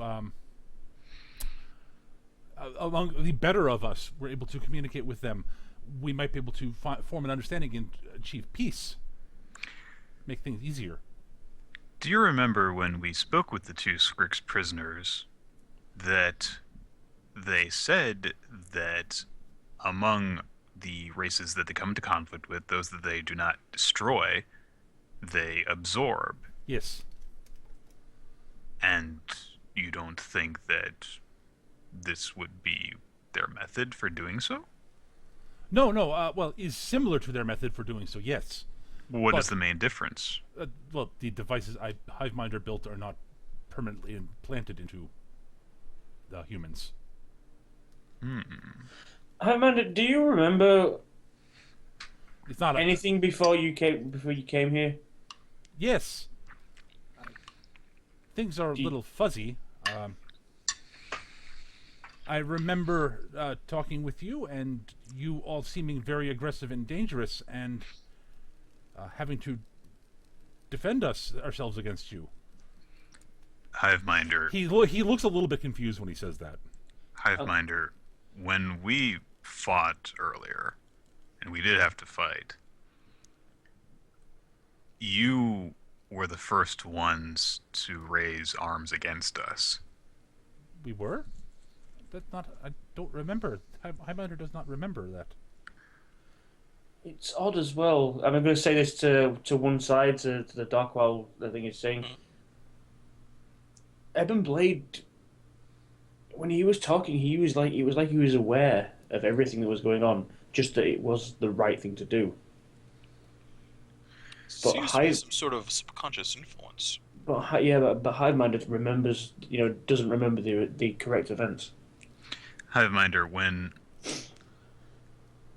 we spoke with both Evan Blade and Tempest after we had helped them to take their devices off, they said that it was sometimes very overwhelming for them to hear all of those voices at once talking with them. Although they were able to make sense of things, don't you think that might have made them easier to influence? If you had thousands of people in your head all telling you that something that you were doing was the right thing to do, even if you originally thought it wasn't, don't you think that would make it easier for you to do something that you didn't really want to do? Oh, sort of a groupthink thing. Oh. Yeah, that would... Oh, dear. What has Hiveminder done? Well... Oh, no. Perhaps... Oh, how many of these devices have you made? He sort of looks up and sort of grins a little bit sheepishly. Sort of grins sheepishly. All And right. Looks back down and sort of says, How many have you given to people? Aaron puts his head in his hands. Well, Hiveminder has made approximately 25 pairs. Pairs? Oh, because they have to have It two. has to be in pairs, yes. So, and it's used used two pairs on Tempest and Evan Blade. Gave Tempest and Evan Blade a pair each. Gave pairs to a couple of others. Do you remember who they were?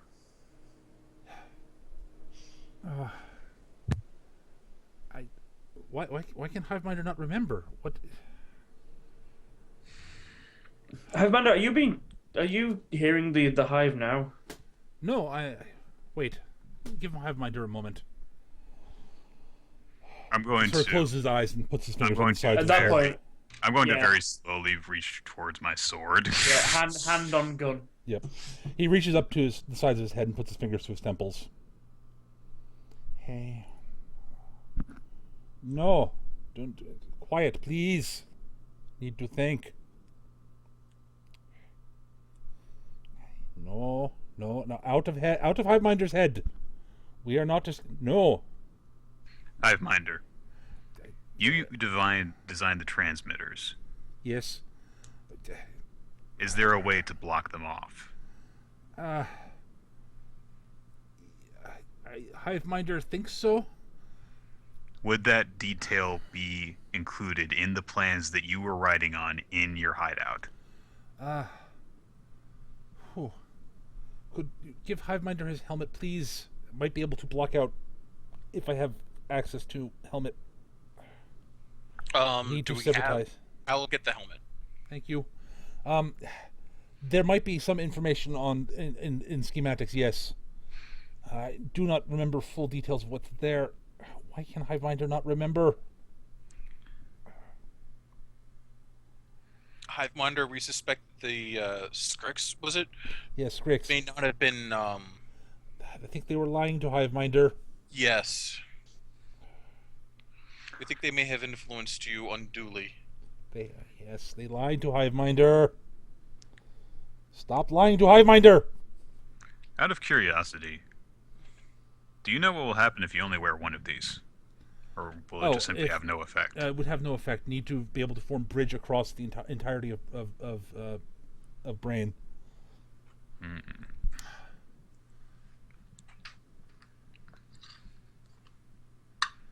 Have you guys brought his helmet yet? Yes. Okay. You want to get it? Okay. Yeah, I want to get it. Thank you, Doctor. He looks inside the helmet. Is that? Turn that off. He puts the helmet on. Okay. Hiveminder's powers are blocked. Cannot hear Strix now.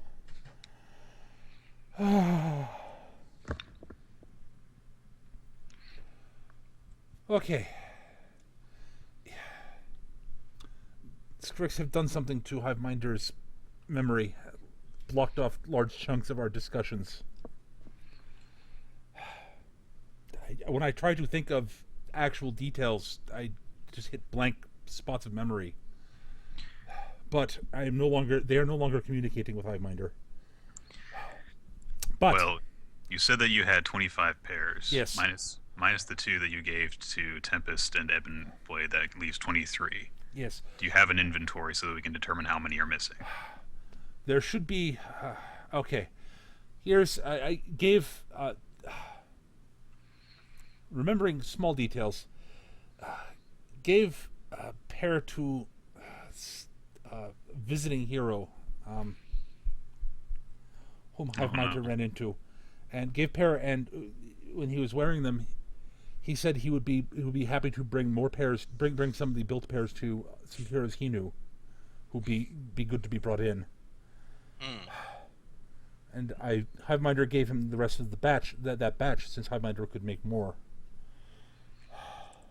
Do you remember who this was? At this point, Aaron is standing up and walking out of the room. Like, very hurriedly. Do you remember who it was? Where they're from? Yes, from West Coast. Oh, that's right, Apex. Oh, Oh, you've got to be kidding me. Senseless. As Hiveminder says, what has Hiveminder done? And he sort of sits down and holds his head in his hands and starts rocking back and forth. Hiveminder, it's not your fault. They've obviously influenced you unduly. Used various unpleasant psychic abilities. We'll make sure you get out of this, and we'll undo this trouble. Yeah, I'm kind of walking out and finding Tanaka and saying, we need to get everyone just... We need to let every single hero know to look out for these, and if they see anyone who has these, to get rid of them. Right. What did he actually? Did I hear him correctly? Apex might be on their side. Oh dear God.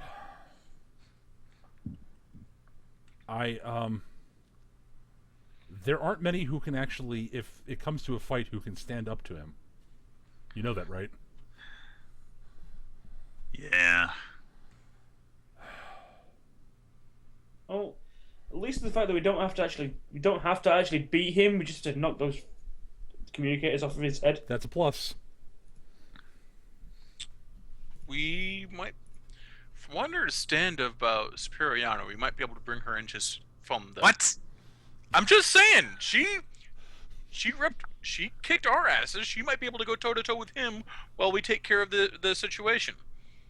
She's busy dealing with him. We can find the rest of the batch and neutralize it.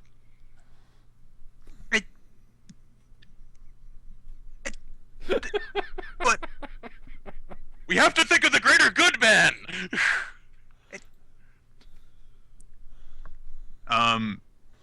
Aaron's got a very furious look on his face, but he's having a hard time actually seeing a hole in Dr. Arcane's logic. It's like, but no, but logical, but no, but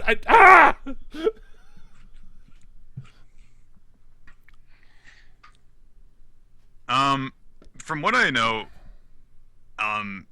Do I think that Berkelak could handle Apex? Of the people you know who are not supervillains, he's your best bet.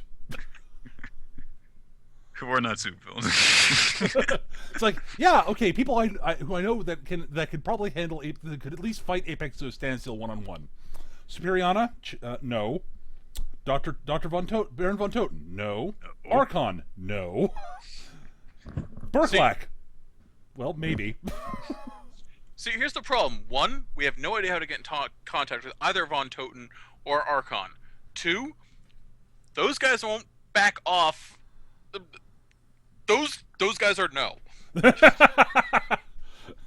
Superiana at least can be dealt with. She's at least rational and not a megalomaniac. And she's the closest one here. She's the only one you know that you are certain of her location. Also, I believe Said with all the greatest misery in the world. Also, I believe you actually stumbled across her phone number. I actually gave it to you. I thought that was not canon. Oh, that was from the holiday episode. You're right. Never mind. That's not canon. You're right. I apologize. I thought that was from us joking around. It kind of was. I mean, if you really want to say it happened, then it happened. No. but... I remember that. No, that was the wrong bit. Yeah, that wasn't official. No, wasn't that? Wasn't the Phantom's trash? What? I thought it was. Yes, I think it was in the Phantom's trash. Yeah, it was. Oh no. I believe you actually gave that to the NSEA though. Dr. Arcane has perfect memory, and so So do I. Oh. I can call her right now. I pull out my phone. John looks like he's already dialing what?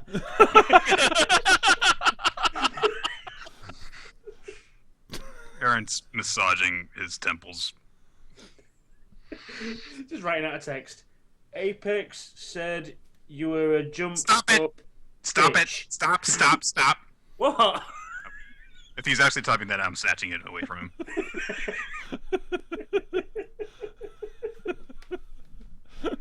It's okay. I put on withhold number.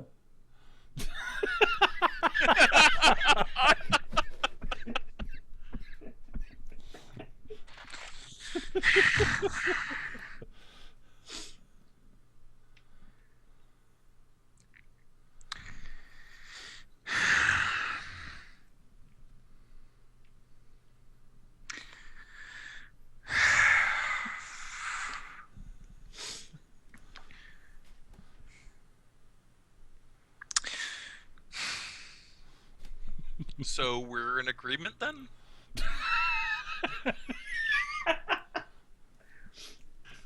Give me the phone. I don't want you calling her on my phone. I'll pull out my phone. No, I'll give you mine because you know damn well. Oh, that's a good point. So now I said this is my third one this week. Damn well, John knows how to avoid getting traced. So okay, you have the phone now.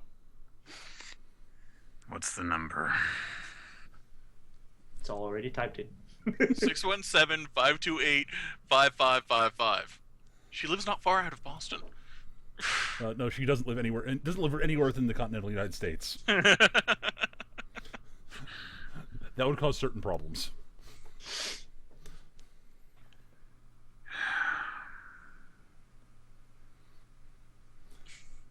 So, are you going to call her?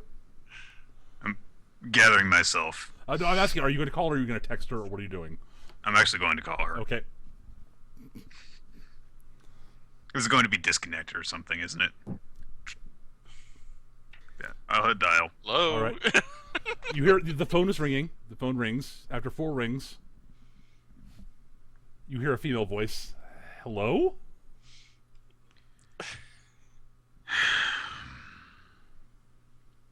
Hello? Look, if this is a crank call, this is a terrible idea. Do you remember when you broke a pair of Atlanteans out of prison and you beat up 3 people who were far weaker than you? Well, I remember breaking it. Wait. Your voice is familiar.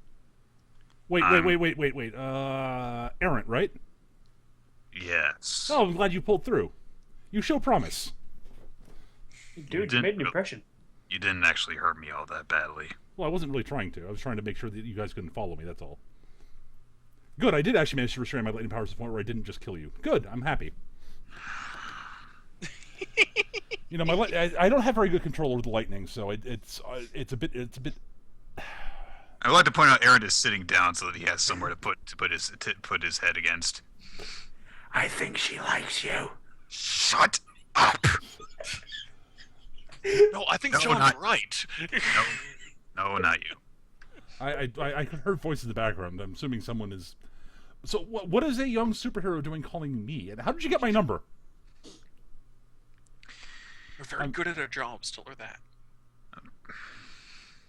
One of them wants me to say that we're good at our jobs. No, seriously, how'd you get my number? We ran a contact of yours out of the country.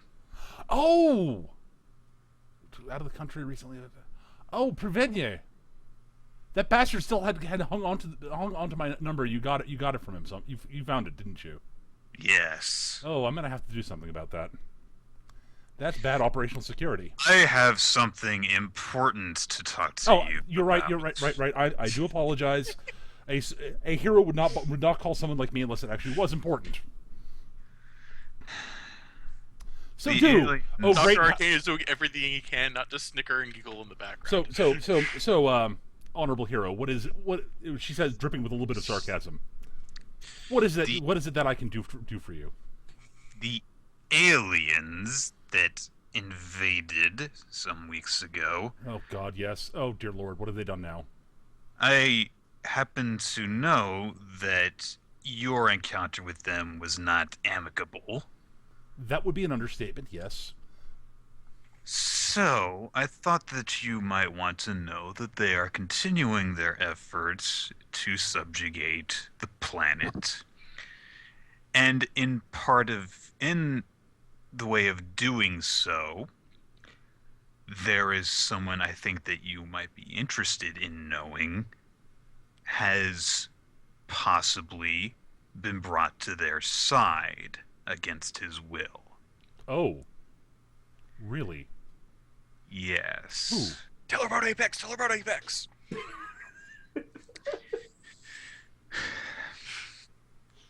There are only so many people in the world that would be capable of standing up against him.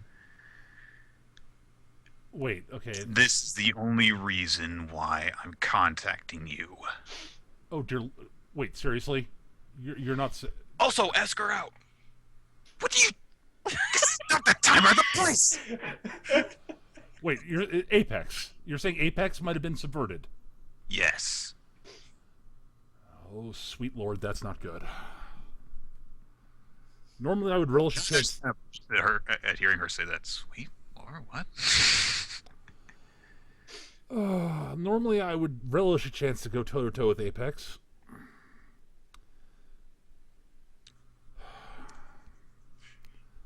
But if he's been subverted, oh dear lord. Tell her about the temple thing. Tell her she can stop him easy. You wouldn't necessarily have to beat him or kill him or anything. We happen to know what would be keeping him under their control. Oh, really? All you would have to do would be to destroy a pair of devices that would be on either of his temples. You would only have to destroy one. All right. That makes that part of it easier.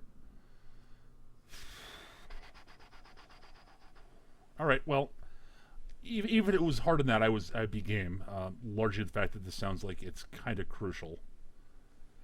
Aliens invading Earth is not something I'm in favor of. So, I should note that we don't know where he is currently.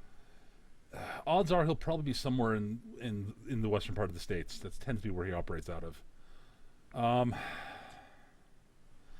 I'm going to need one thing, and this is not I'm requesting payment or anything like that, but I do need guarantees that no one will try to arrest me or anything like that while I'm within the United States. If everyone's listening in, I'm assuming that someone from the NSEA is. Agent, if you have it on speakerphone. Probably. All right, Agent Superiana, this is SSA Wang. I'm sure that can be arranged. All right. Have your people have the proper documentation forwarded to faxed to me or emailed to me. And once that arrives, I will fly over to. Where are you guys right now? We're in New York.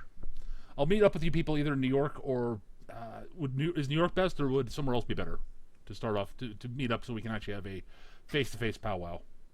Oh, we could go to Star City. It's up to you guys. Either's easy enough for me to get to. New York's only a little bit further of flight. I'm turning to the other two. I suppose either's good. Where does he operate out of mostly? West Coast. West Coast. He sort of operates. He tends to operate in sort of Northern California for the most part. But basically it's mostly sort of the West Coast in general, sort of his thing. Star City is close to that end, isn't it? Or is it? No, Star City is in the East Coast. Yeah, Massachusetts. It's in Delaware, actually. Oh. New England. I don't live there. I don't have to know where all the state boundaries are. No, it's not New England either. It's south. It's nowhere close to New England. It's south of New York. It's about halfway between where we are, Peter and I, and where Well, you are. also have to understand the thing that I refer to you as New England is everything in the Northeast. Everything north of Florida. Connecticut and Northeast is New England to me. Well, Connecticut is in the Northeast. Is New England. Oh, well, there we go. Delaware is further south than that. Delaware's. Oh, okay, yeah. Yeah, Maryland is south of Connecticut, and yes, Delaware it is. Attached to Massachusetts. Yes. Yeah. Okay. Yeah. It's starting to understand now why most Americans don't know anything about geography outside the US. Because they don't know much about their own either. I stopped learning geography when I was probably in elementary school. We stopped focusing on that. After that, it was like history. Yep. That could have taken your whole It's a afternoon. much more interesting subject. Anyway, I guess we'll meet with her. Well, actually, we should probably just stick to New York so that we don't have to notify everyone in Star City not to panic. Yeah. Very well. As I said, once I have confirmation that I have at least temporary leave to be in the States without being arrested, I will head up there immediately. The flight itself shouldn't take too long. All right. And I have to get a new phone. And I have to do John's something... like, I can hook you up with a good dealer. And I have to do something about Prevednia. You hear knuckles cracking. Yeah. Well, this might be two birds with one stone. Yeah. Tell her she's pretty. I can imagine Aaron would like his dominant women. You don't know anything about that part of Aaron. Doesn't matter. Everyone's already on board with this in the chat already. Dude spends all his time brooding and working out. He needs a girl to take charge. The reason he spends his time brooding and working out is she kicked his ass. Because he beat him up. Exactly. Now he's trying to impress her. Duh. He's not. He's humiliated.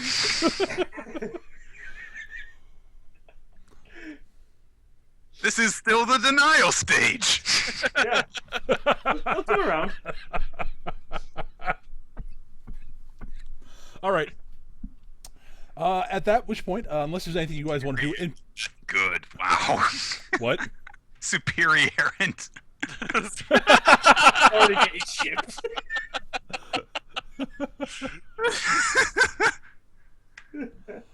Oh dear. So yeah, back to business. You know, one thing that occurs to me. We're trying to save the world. If she's the one if she's the one we're sending after Erin, who the fuck is going to arrest her? After Apex. Who the fuck is she worried about getting arrested by? Well, here's the thing: is that one-on-one she can take basically anyone, but if like the problem. All the superheroes in the world were like, superheroes wrecking shit. We gotta stop. Justice League shows up. Yeah. I mean, she's basically Superman, but female. I mean, she's Supergirl, basically. With lightning powers instead of I-beams. I'm going to stomp out of the room once the phone call is done. All the way outside. And then I'm going to get on my phone and leave a message for Berkelak. Basically, I think that went well. So you're calling Berkelak? Yes. Okay, as you're leaving the message, the phone picks up. Is this phone thing working? Yes, Berkelak, it is. Tristan! I think I figured out how to answer a phone. That's wonderful. I'm actually very happy for you. I'm actually very happy for you. Listen, something very grave has come up, and if things don't go according to plan, then I might need to actually ask you to come over here, because you're the only one I know who will be capable and willing to do this. I see. Worse than this whole alien invasion malarkey? It's related. I see. There is a very strong chance that Apex is being controlled by the aliens. The deuce you say?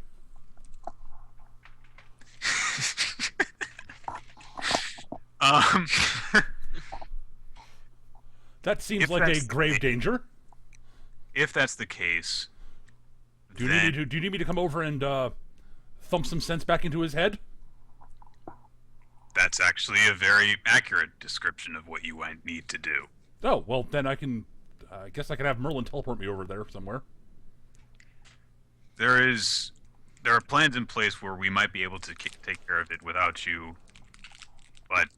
What, have you called Superion in to help? You've called Superion in to help.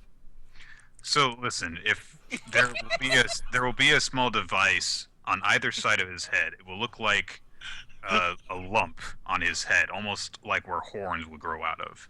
All you would need to do, you won't need to defeat him, you just need to destroy at least one of those devices, or at least pry it off of him. That sounds like a fascinating challenge. I'm hurt that you called Superiona before. No, actually, it makes sense. She's closer. Also, honestly, I think she actually might be a better matchup for Apex than I am. She can fly. I can't. I'd have to. You know. Oh God, I might have an easier time of actually reaching the device. Yeah, that would be accurate. Well, actually, ooh, I can fastball special Berkelak. Oh God. Actually, there might be a dragon I could call a favor in from, but that would take time.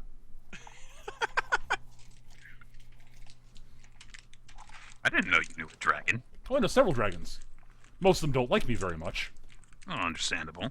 Yeah, given that I've tried to kill them. How do they not get noticed by anyone? Well, they.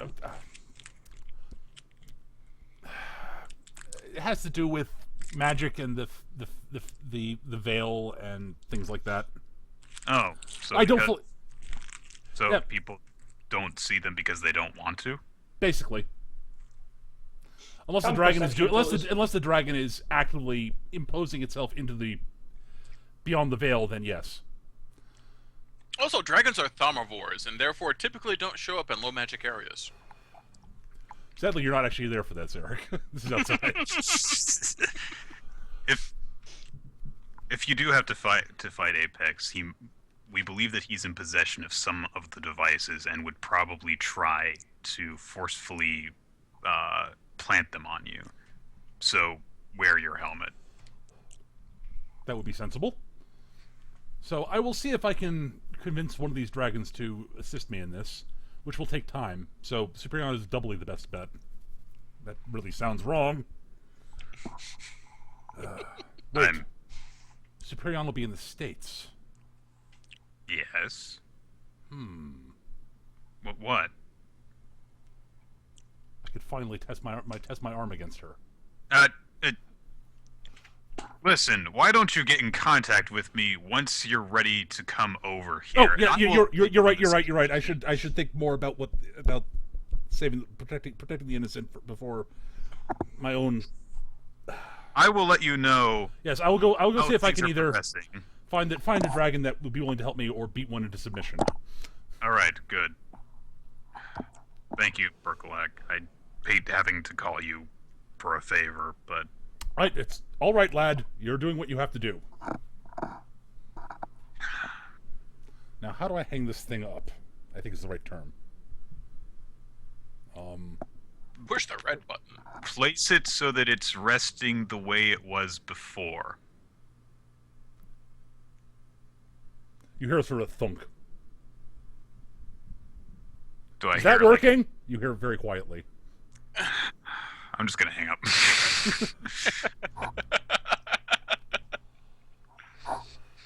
He'll figure it out eventually. The next 5 times Aaron tries to call Berkelak, he gets a busy tone. Yeah. All right. And God. Aaron's just going to kind of like lean against the wall and think about how horribly he's planned this.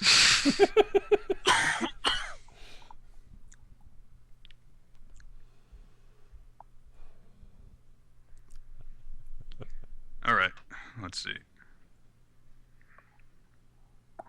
I'm going to go back inside. Okay. And I guess while we're waiting for her to arrive, I'm going to go and try and talk with Hiveminder some more. Hiveminder's sort of standing there, sort of staring down at the table. Hiveminder. Yeah?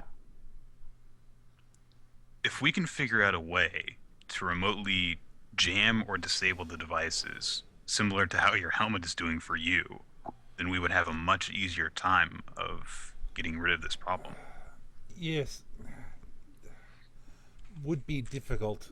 The way I'm blocking is... It's not... It relies on sort of using my own powers to block them, to basically block them out.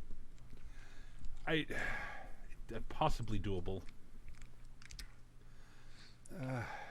Is the link based on a type of signal, or is it more like a psychic energy? It is just something Hiveminder has always been able to do. Hiveminder does not know exactly how Hiveminder can speak with the insects.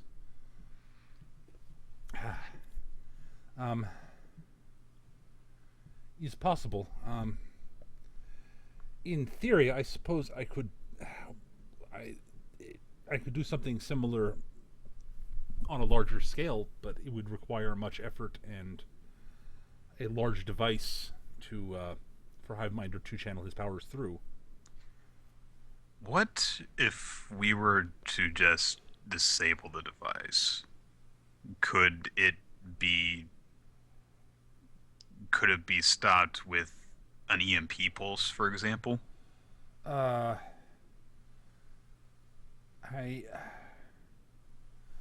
don't know. I'd have to see my notes on it. I don't remember all. I can't see the schematics in my head. All right. I'm going to ask one of the. Well, they know where. Do they know where Hivemander lives? No. Okay. I'm going to tell. Actually, I'm going to ask Hiveminder if it's all right to tell an NSC agent where his hideout is, so that they can go and get his notes. And if not, then we'll just go get them personally. Yes, he's fine. Hiveminder never really meant to keep it a secret. Just he never really mentioned to anyone outside. That's all right. Yes. Okay. Okay. So I'm going to instruct one of them to bring his notes and stuff, and then get like scientists or whatever to figure this out if they can, because I don't know this shit. So we have 3 plans in place running now. Hopefully one of these will work. Plan A, get a big powerful person to beat on the other powerful person. Plan B, get another big powerful person. Plan C, something actually smart.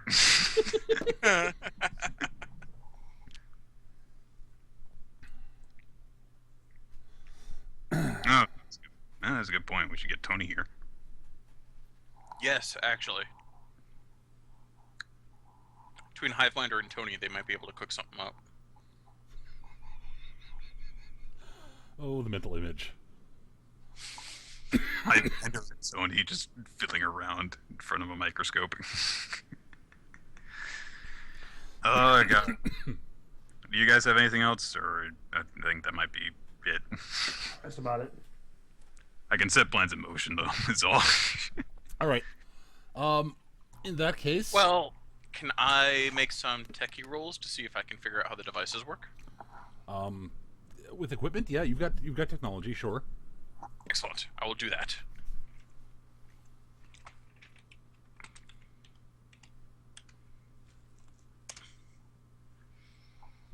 Apparently, they use some form of of electricity. Honestly, you dismantle it, and you're like, this is not any technology I've ever seen. Where are the runes? Not even just that, it's like, from like a basic sort of, electronic standpoint, it doesn't make any sense to you. Well, This is dumb. well, Crystals! So many crystals! Yeah, actually. And not magical ones. Ooh, I will also ask Hiveminder if he knows where his inventory is stash of the devices.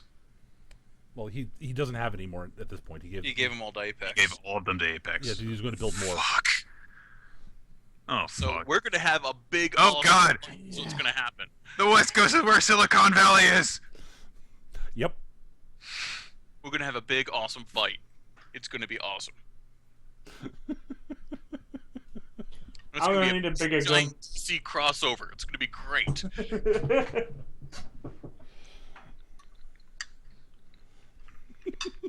It's gonna be Crisis on Infinite Star Cities.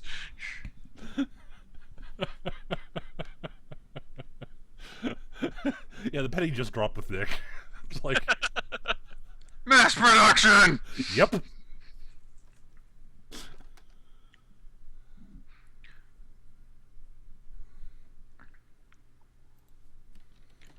Yeah, I'm going to suggest that we send word out to the West Coast for all superheroes everywhere. Well, we already did that. Never mind. Yep. I already asked them, like, make sure that nobody takes these, and there are still going to be people who do. Yep.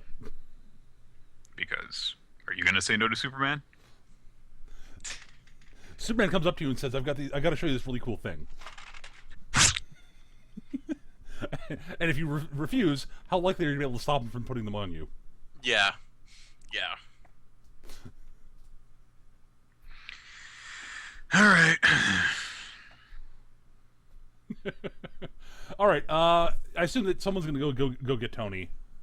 From what you're saying. I can go and get Tony. All right. So, yeah. So yes, Tony is somewhat befuddled, but Come once on, things it's gonna be great. You're gonna be working on mind control devices. work. Yeah, I have no idea how they work. Work. Well, that's what I thought, but it turned out to be entirely wrong. Some sort of crystal resonance I don't entirely understand. No, work. And he goes waddling off and comes waddling back with his backpack full of tools and a pile of books that he's struggling to carry. I'll carry the books. Work. Oh, no problem at all. All right. After several hours, the approval for Superiana not being arrested has come through. And Superiana is granted temporary immunity. yep, that's actually basically it. Yes. Well, basically, she's been given sort of temporary, temporary stay in any warrants against her. She doesn't have actual immunity. So if she were to commit other crimes while she was here, she wouldn't. That would be a bad thing. Right.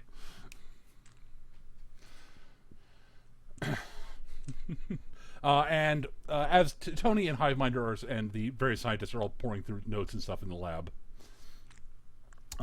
Superiana, you basically the door. Superiana comes storming into NSA headquarters. Well, not storming. She lands outside and walks in. Right. And she sort of looks at you all and says, It's nice to see you again.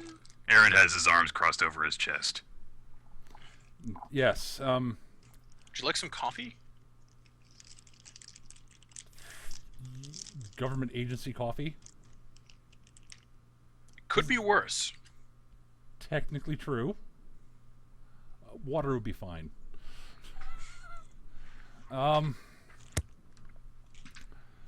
So, I hate to ask this. Do you have any other plans other than go and try to beat up Apex? We actually We're have working- several plans We're in working motion. on some backups. Oh, good. Because while I think I have good odds of pulling this off, he's the last time we crossed paths, I had to run away. Well, we're working on a few ideas. One is to disable the devices remotely if we can figure out exactly how they work and what they would be susceptible to. One would be to block off the signals and so on and so forth. And there might also be someone who could step in if you failed. So, Oh, really? That's good to know. She sort of looks up in the air for a minute, sort of like, who else would you call in? so, in the meantime, I think that the most important thing that you need to be aware of is that Apex might not even try and fight you. He might simply try and press the devices onto you so that you stop fighting him immediately. So, Yeah, that'd be bad. wear a helmet or something. Where do the devices need to be placed? I'm going to indicate on my Side of the temples. On the temples. Do they need to break the skin? They were the ones They that we seem found to, were but I can't pierced. be certain of that. It's possible that they just need that they pierce the skin, but it might just be in order to hold them in place. Yeah. According to Hiveminder, they need to complete a circuit across the entire brain. So if one is in place, it's fine. If both are in place, It's a problem. Yeah, they have to dig in. It'd be tricky because my skin is, tough. But it's Apex, so...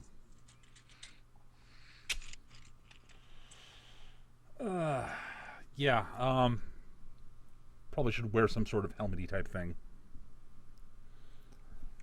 I think I have something like that, actually. You notice that she has a sort of a bag slung over her shoulder. So, she says, I actually brought my body armor with me. you have armor. Yes, for when I'm anticipating a fight with someone whom I think I might need it, that I might need extra protection against. Aaron just kind of steams a little. In my experience, there's very few individuals who can actually cause me serious bodily harm. She shrugs. I mean, I've had people knock me senseless, but Okay.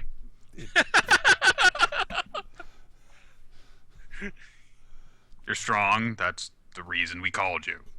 And I'm just saying that you asked me why I would have body armor, and people like Okay. people like Apex are why. And freaking Baron von Toten, fucking asshole. Yeah, he is kind of an asshole, isn't he? Just a little bit. This is so bizarre. All right.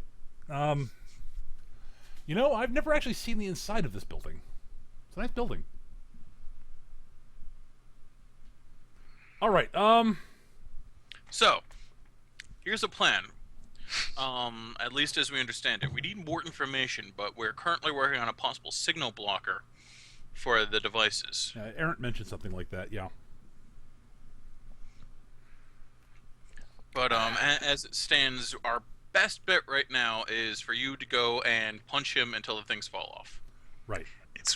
It'd be best not to rush into the situation, but at the same time, time is of the essence. Because the longer that Apex is allowed to continue unabated, the more people are going to fall under the Yeah. Scrix's control. So that's what they're called. I think that was what Hiveminder said. Hiveminder? Who's Hiveminder? Another hero roughly in our league. Ah, okay.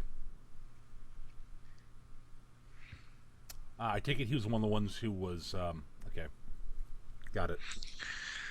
So when the devices are removed, it seems that they no longer have any effect on the people. The people are no longer under the effect of the mind control then. That seems to be the case. Okay. That's good.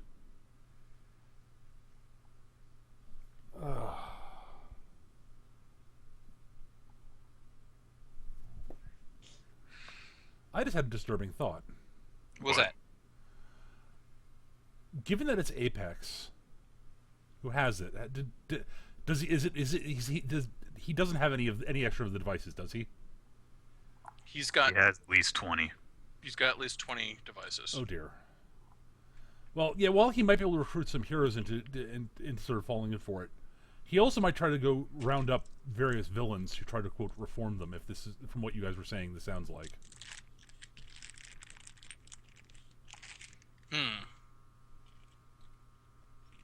It's also a possibility. It might be easier to influence him in order to make him try and go after villains than against fellow heroes. Yeah. Well, just sort of mention that because it might present a No, not Shinobi Gaijin! Oh no, not Shinobi Gaijin. Dude, like, join the collective! Wow, Dude, like, it's a totally zen. Resistance is futile anyway. Oh dear God, I hadn't thought of that. Makes sense. He's not doing that for various plot related reasons. Oh, the Goblin Queen. Yeah. That would be really bad. Yeah. That would be really, really fucking bad. Yeah. Alright. He's not doing it because it would be very obvious that Apex busted into the super prison and busted the Goblin Queen out of stasis. Alright. Because that would do really, really. I'm not sure what would. I'm not sure how the campaign would survive that. In all honesty, We would all be destroyed. All become Super Saiyans. Dude, we're watching all of Naruto at once!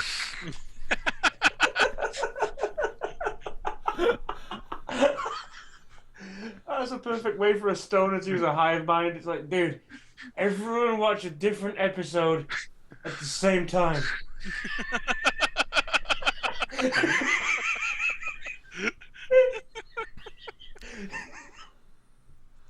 damn.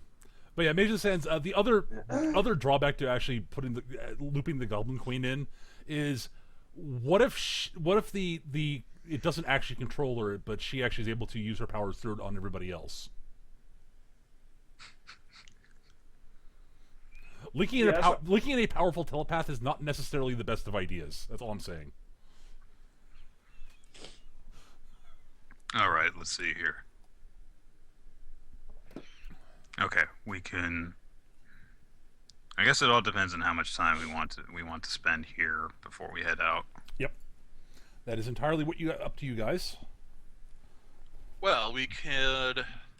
Problem is, we don't know where he's gone or what his plan is. We're operating more or less blind. I'm actually going to turn superior on him. Do you know how to find him? I can think of ways to draw him out, assuming he's not, gone under serious personality changes. What ways? They're not ways they're not ways I think the U.S. government would approve of. However, Well, let's actually, avoid massive collateral damage. yeah.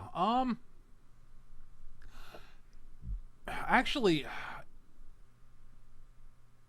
in theory, I suppose I could fly out over, sort of outside of the out over the ocean outside of San Fran or something like that, and start challenging him to come out and fight me. That might get him to come out.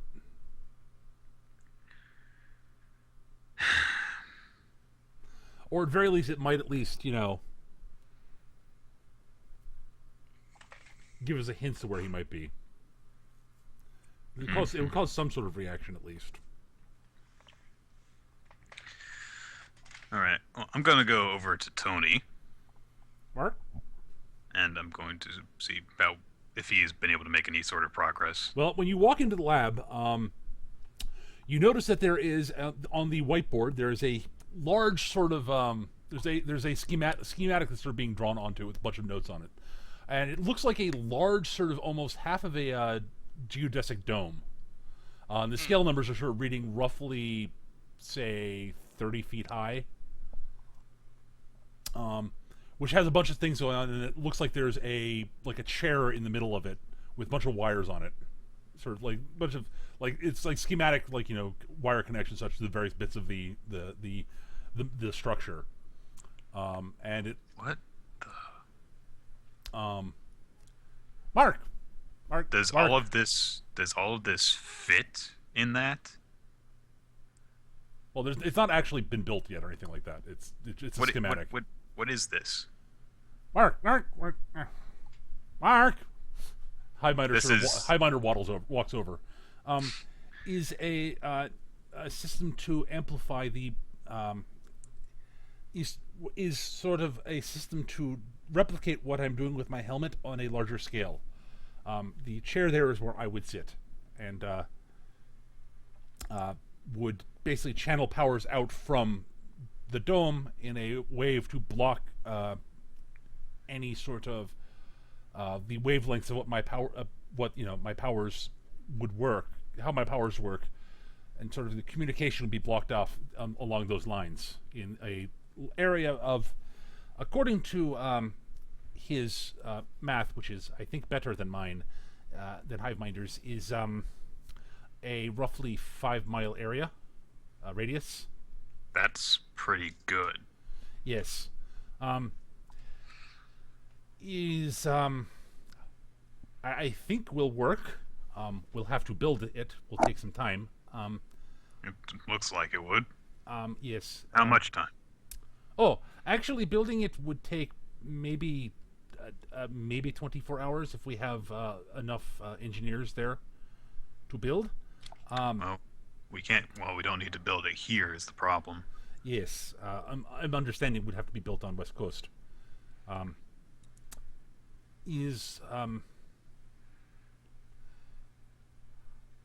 It will not be easy to do once set up. Will take much effort on my part to block out, but is possible. Yes. All right. I'm going to call everyone then into this area room, Okay. and I'm going to basically just ask Hiveminder to re-explain this. He does so. Okay. Oh, I get it. Okay. And we're sure this doesn't do nothing but dampen the signal, because do you really want to be plugging Hiveminder into a giant amplifier if the Hive can control him? Mark. Well, I can tell you one thing. Well, Tony makes an excellent point. I don't think we need to worry about that. I've determined that Dr. Arcane can talk to now speaks Penguin. Or at least This is hilarious. or at least thinks he can. Yes. Well, I can tell you one thing. It'll be much easier to catch Apex if we just need to put him in a 5-mile wide net. Oh, right, 5-mile radius? Yes. Oh, well, wider than that then. Whatever. Area 5 pi r squared. Now using this, could you possibly focus your dampening capabilities onto a single target? Not with this build, no. Would be blanket. It would be blanket area. Well, depending on how much progress he's made, we might need that blanket. Yes. Yeah. Yes. All right. I also mean we'll need to dedicate people to defend the area. That would probably be yeah. Hiveminder sort of looks at him and says, "Oh, hadn't thought of that. Yes, would probably be a good thing. Yes." Okay. If we move some engineers and the six of us, yeah, then that might work. If we all go to the San Francisco area, set up some sort of base, construct this.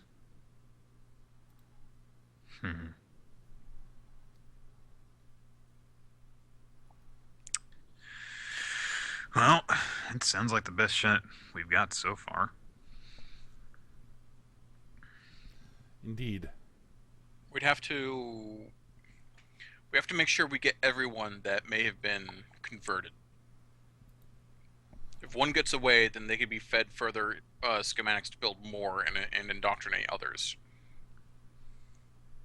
I guess it wouldn't really be indoctrination, would it? We've already sent out word to watch out for the devices. Hopefully that will help to mitigate the spread to some extent. If we're going to do this, I think that we need to head to California immediately. Yes. Very well. SSA Wang Tanaka says very well. Then I'll let the SSA, the NSEA know over there, and the other agencies that you're headed out there. And we'll be sure to have engineers on site to help Hiveminder and Tony here build the structure. All right, let's get in the van. Did we actually come up with a name for the van? I forget. I don't remember you naming it yet. Okay, I was just curious. The Awesome Mobile. Oh, that was what Dr. Icking wanted to call it, right? It's like, no. All right, I'm driving. All right. Superiano sort of sits down inside and says, "Not bad. Yeah, it's really cool, huh? Who built this?" Aaron just kind of looks at her. Like, but you could, what? Fine. Tony did. He's great with this kind of stuff. Who's the Penguin? Yes. Huh. Not bad. And she sort of sits back, leans back, and says, "And yes, Aaron, I could fly over there myself, but I figure it actually would be helpful for me to conserve my energy if I'm going to be fighting Apex." Also, only an absolute coward would force a woman to fly. You wouldn't. Did.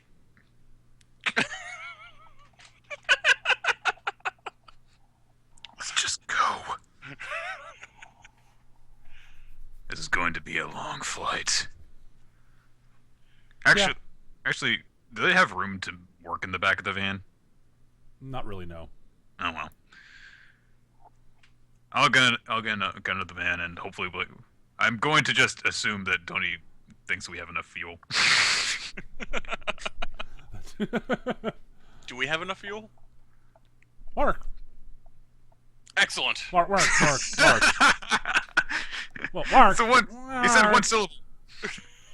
Mark. He said one syllable. That means it's a yes. Well, no, it's one syllable too. Well, we might need to stop off for refueling depending on how fast we're going. Mark.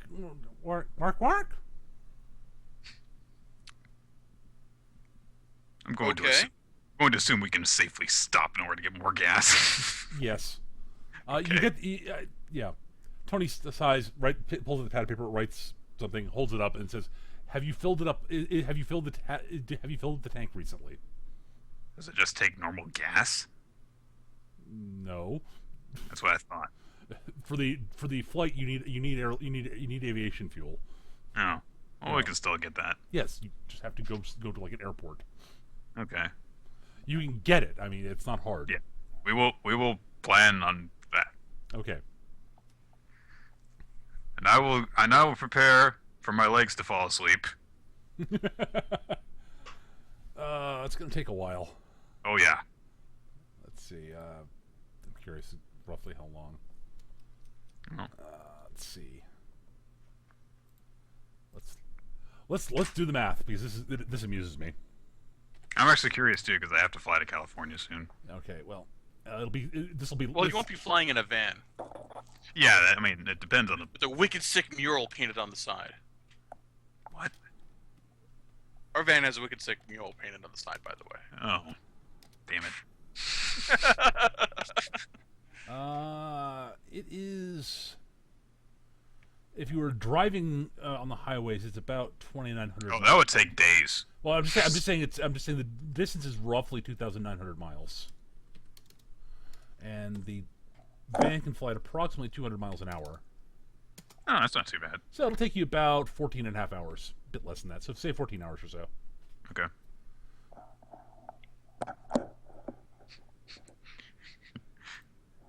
If any of you start singing 99 Bottles of Beer on the Wall, I will slap you. Rihanna says, "Oh." I'm surprised she had that reaction. 99 bottles of scotch on the wall? 99 bottles of scotch! You're in the back seat. I can't reach you anyway. No, wait. I take out my sword and I use the extended blade to slap him.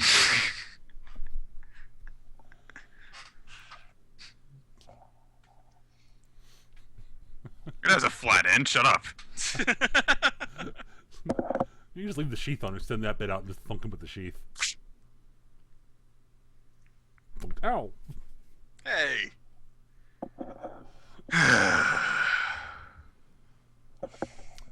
So Rihanna says, "Do you guys have like satellite TV on this thing?" Do we? We kind of got the van a week ago. Oh, okay. I think I have a. She reaches down into her bag and pulls out a an MP3 player, puts the earbuds in her ear, and Holy crap, we do!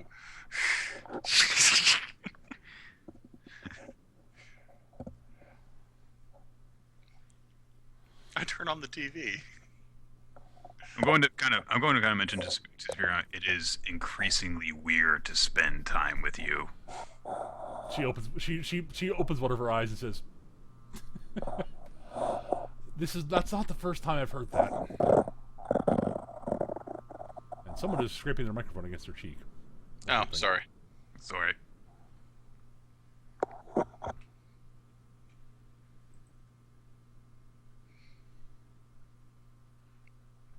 All right. Yeah, it's not the first time I've heard that. I have actually helped, heroes out on a couple occasions against, threats to the planet and such. And usually they say something along those lines. Out of curiosity, Errant, right? Yes. Good. Good. My memories. I did remember that. Excellent. You've remembered it more often than a lot of people, actually. Really? Not that hard name to remember. At any rate, any particular reason beyond, you're a superhero, I'm a supervillain, that you find this odd?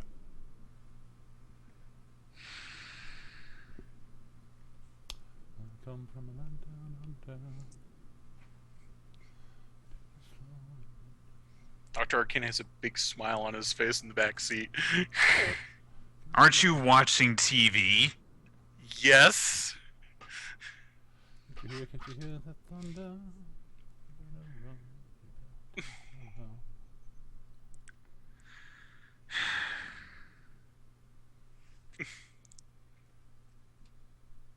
You got away with something in the city that I was entrusted to protect. Ah. Fair enough. Doesn't matter that you have superhuman powers and I'm some teenager with a sword. It's my job to make sure that nothing bad happens to anyone in the city. Wait a minute, how old are you? I'm 19. Christ's been hanging out with kids this whole time. John's a kid? No. Wait a minute, John, how old are you?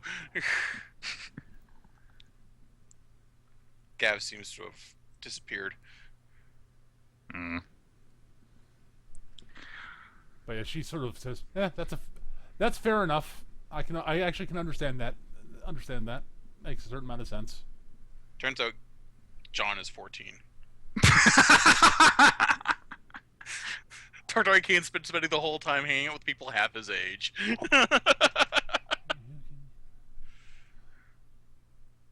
Yeah. Now that makes a lot of sense, actually.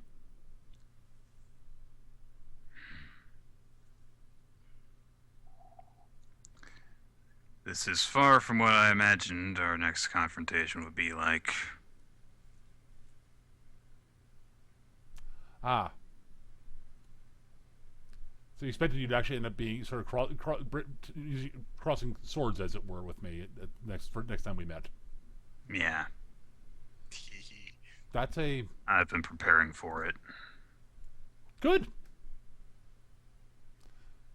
That is a wise thing to do.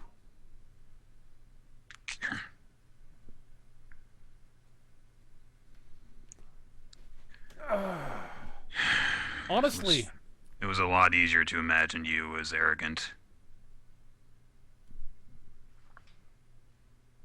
she sort of sits up and looks at you. Arrogant? Why would you say that? I mean, well, I guess I can be sometimes. But, you know, I always...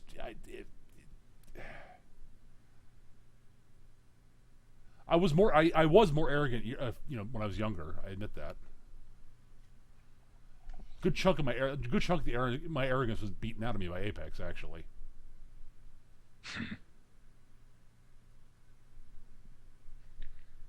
And, you know, seeing how certain, you know, some, you know, various heroes who were, heroes who weren't in the same sort of, you know, sort of area of raw power that Apex have, you know, how they would stand up to me, and, you know, how they would fight and work to protect people. I respect that, honestly. And the ones who don't, you know, get all speechifying at me, I actually respect a bit more. See, I told you she wasn't all bad. Shut up! I wouldn't say that, Doc. I wouldn't say that. But yeah, no, the first time I fought at Apex, I was significantly younger, probably not much older than you, Aaron. And I was utterly and completely convinced I was invulnerable and unstoppable. Well, who doesn't when they're 19? He says, looking at Aaron. And You start to grow a lot more aware of your vulnerabilities when you spend half your life facing down supervillains. I can imagine that, actually. And up till then, nothing had shown me anything that I hadn't run into anything that could actually anyone who could actually, you know, be remotely called a threat. And I had to run with my tail between my legs after crossing paths with Apex. That was humbling. But I also learned something. That more than the money, more than the outlet for my rage, the actual challenge of fighting people like him was exhilarating.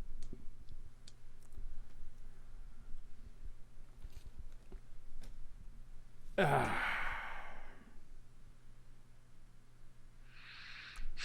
it's not just, you know, the actual, you know, raw power that he had that made it exciting.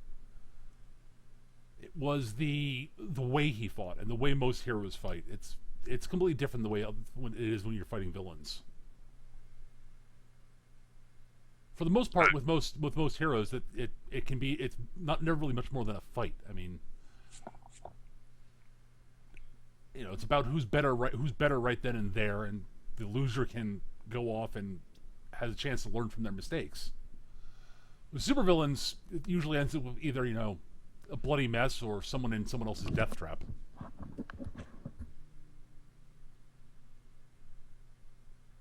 That gets really boring very quickly, by the way, death traps. Just letting you know that. I haven't encountered too many of those yet. I'm kind of imagining like a flashback montage in Aaron's mind of him tied up in various places.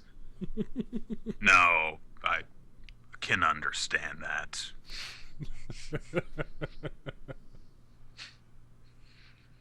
Mostly on logs being led into saws or fire.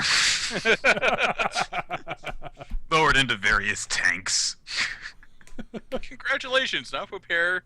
Now put yourself in the party submission pose. One time I got handed a coupon for it. Really? I hated him. That's really funny. Did you keep it? The coupon.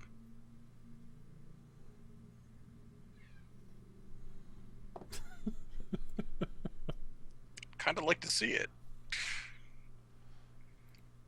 Why aren't you watching TV, Doctor? It's gonna be like that. I think I will go back to watching TV.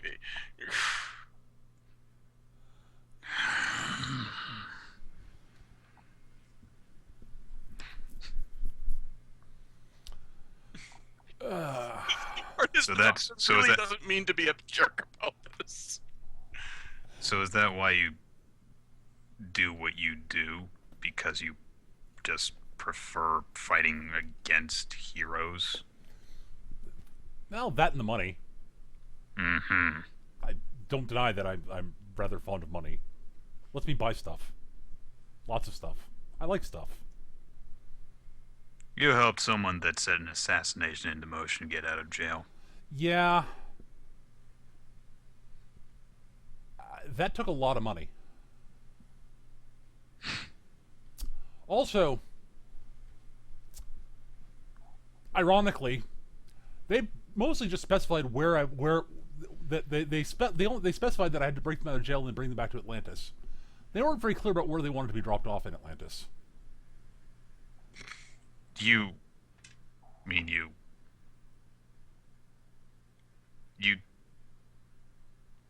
what are you implying? Oh, I might have dropped them off in the middle of the royal palace in the midst of all the Empress's guards.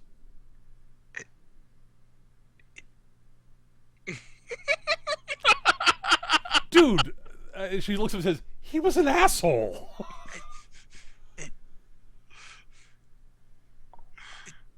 Ma'am, that deserves a drink, and I hand her a soda.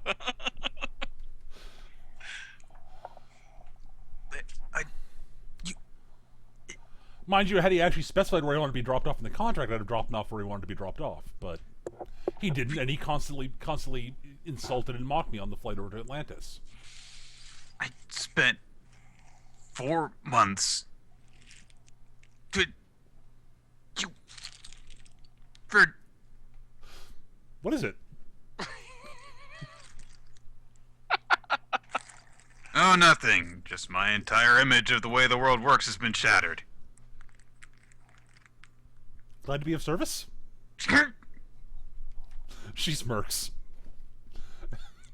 Puts the earbuds back in from MP3 player and leans back, goes back. Honestly, the whole world-shattering thing, you get used to it.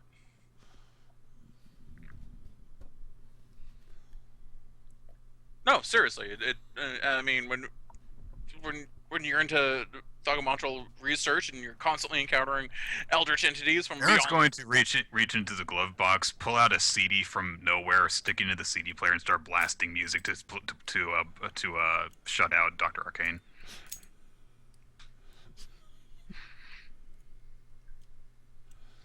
Just saying, it gets easier. It's also it's Berkelak style music. Meaning?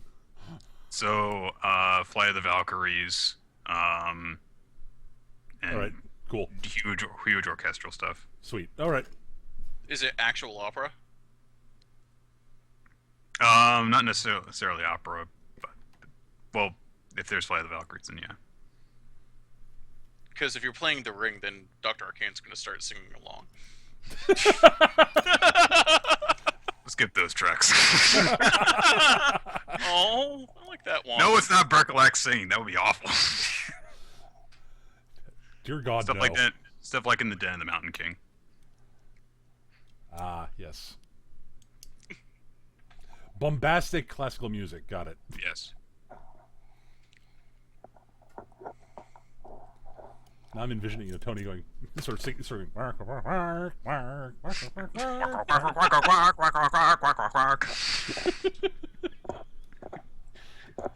And that's how we passed 12 hours. All right. And I think this is actually a good break point. Gav appears to be dead. So. Yes, that would be the other reason. So, Yeah. Thanks everybody for watching. I think, yeah. All right. So that's it for this week. We'll be back next week with Star City again because of scheduling things.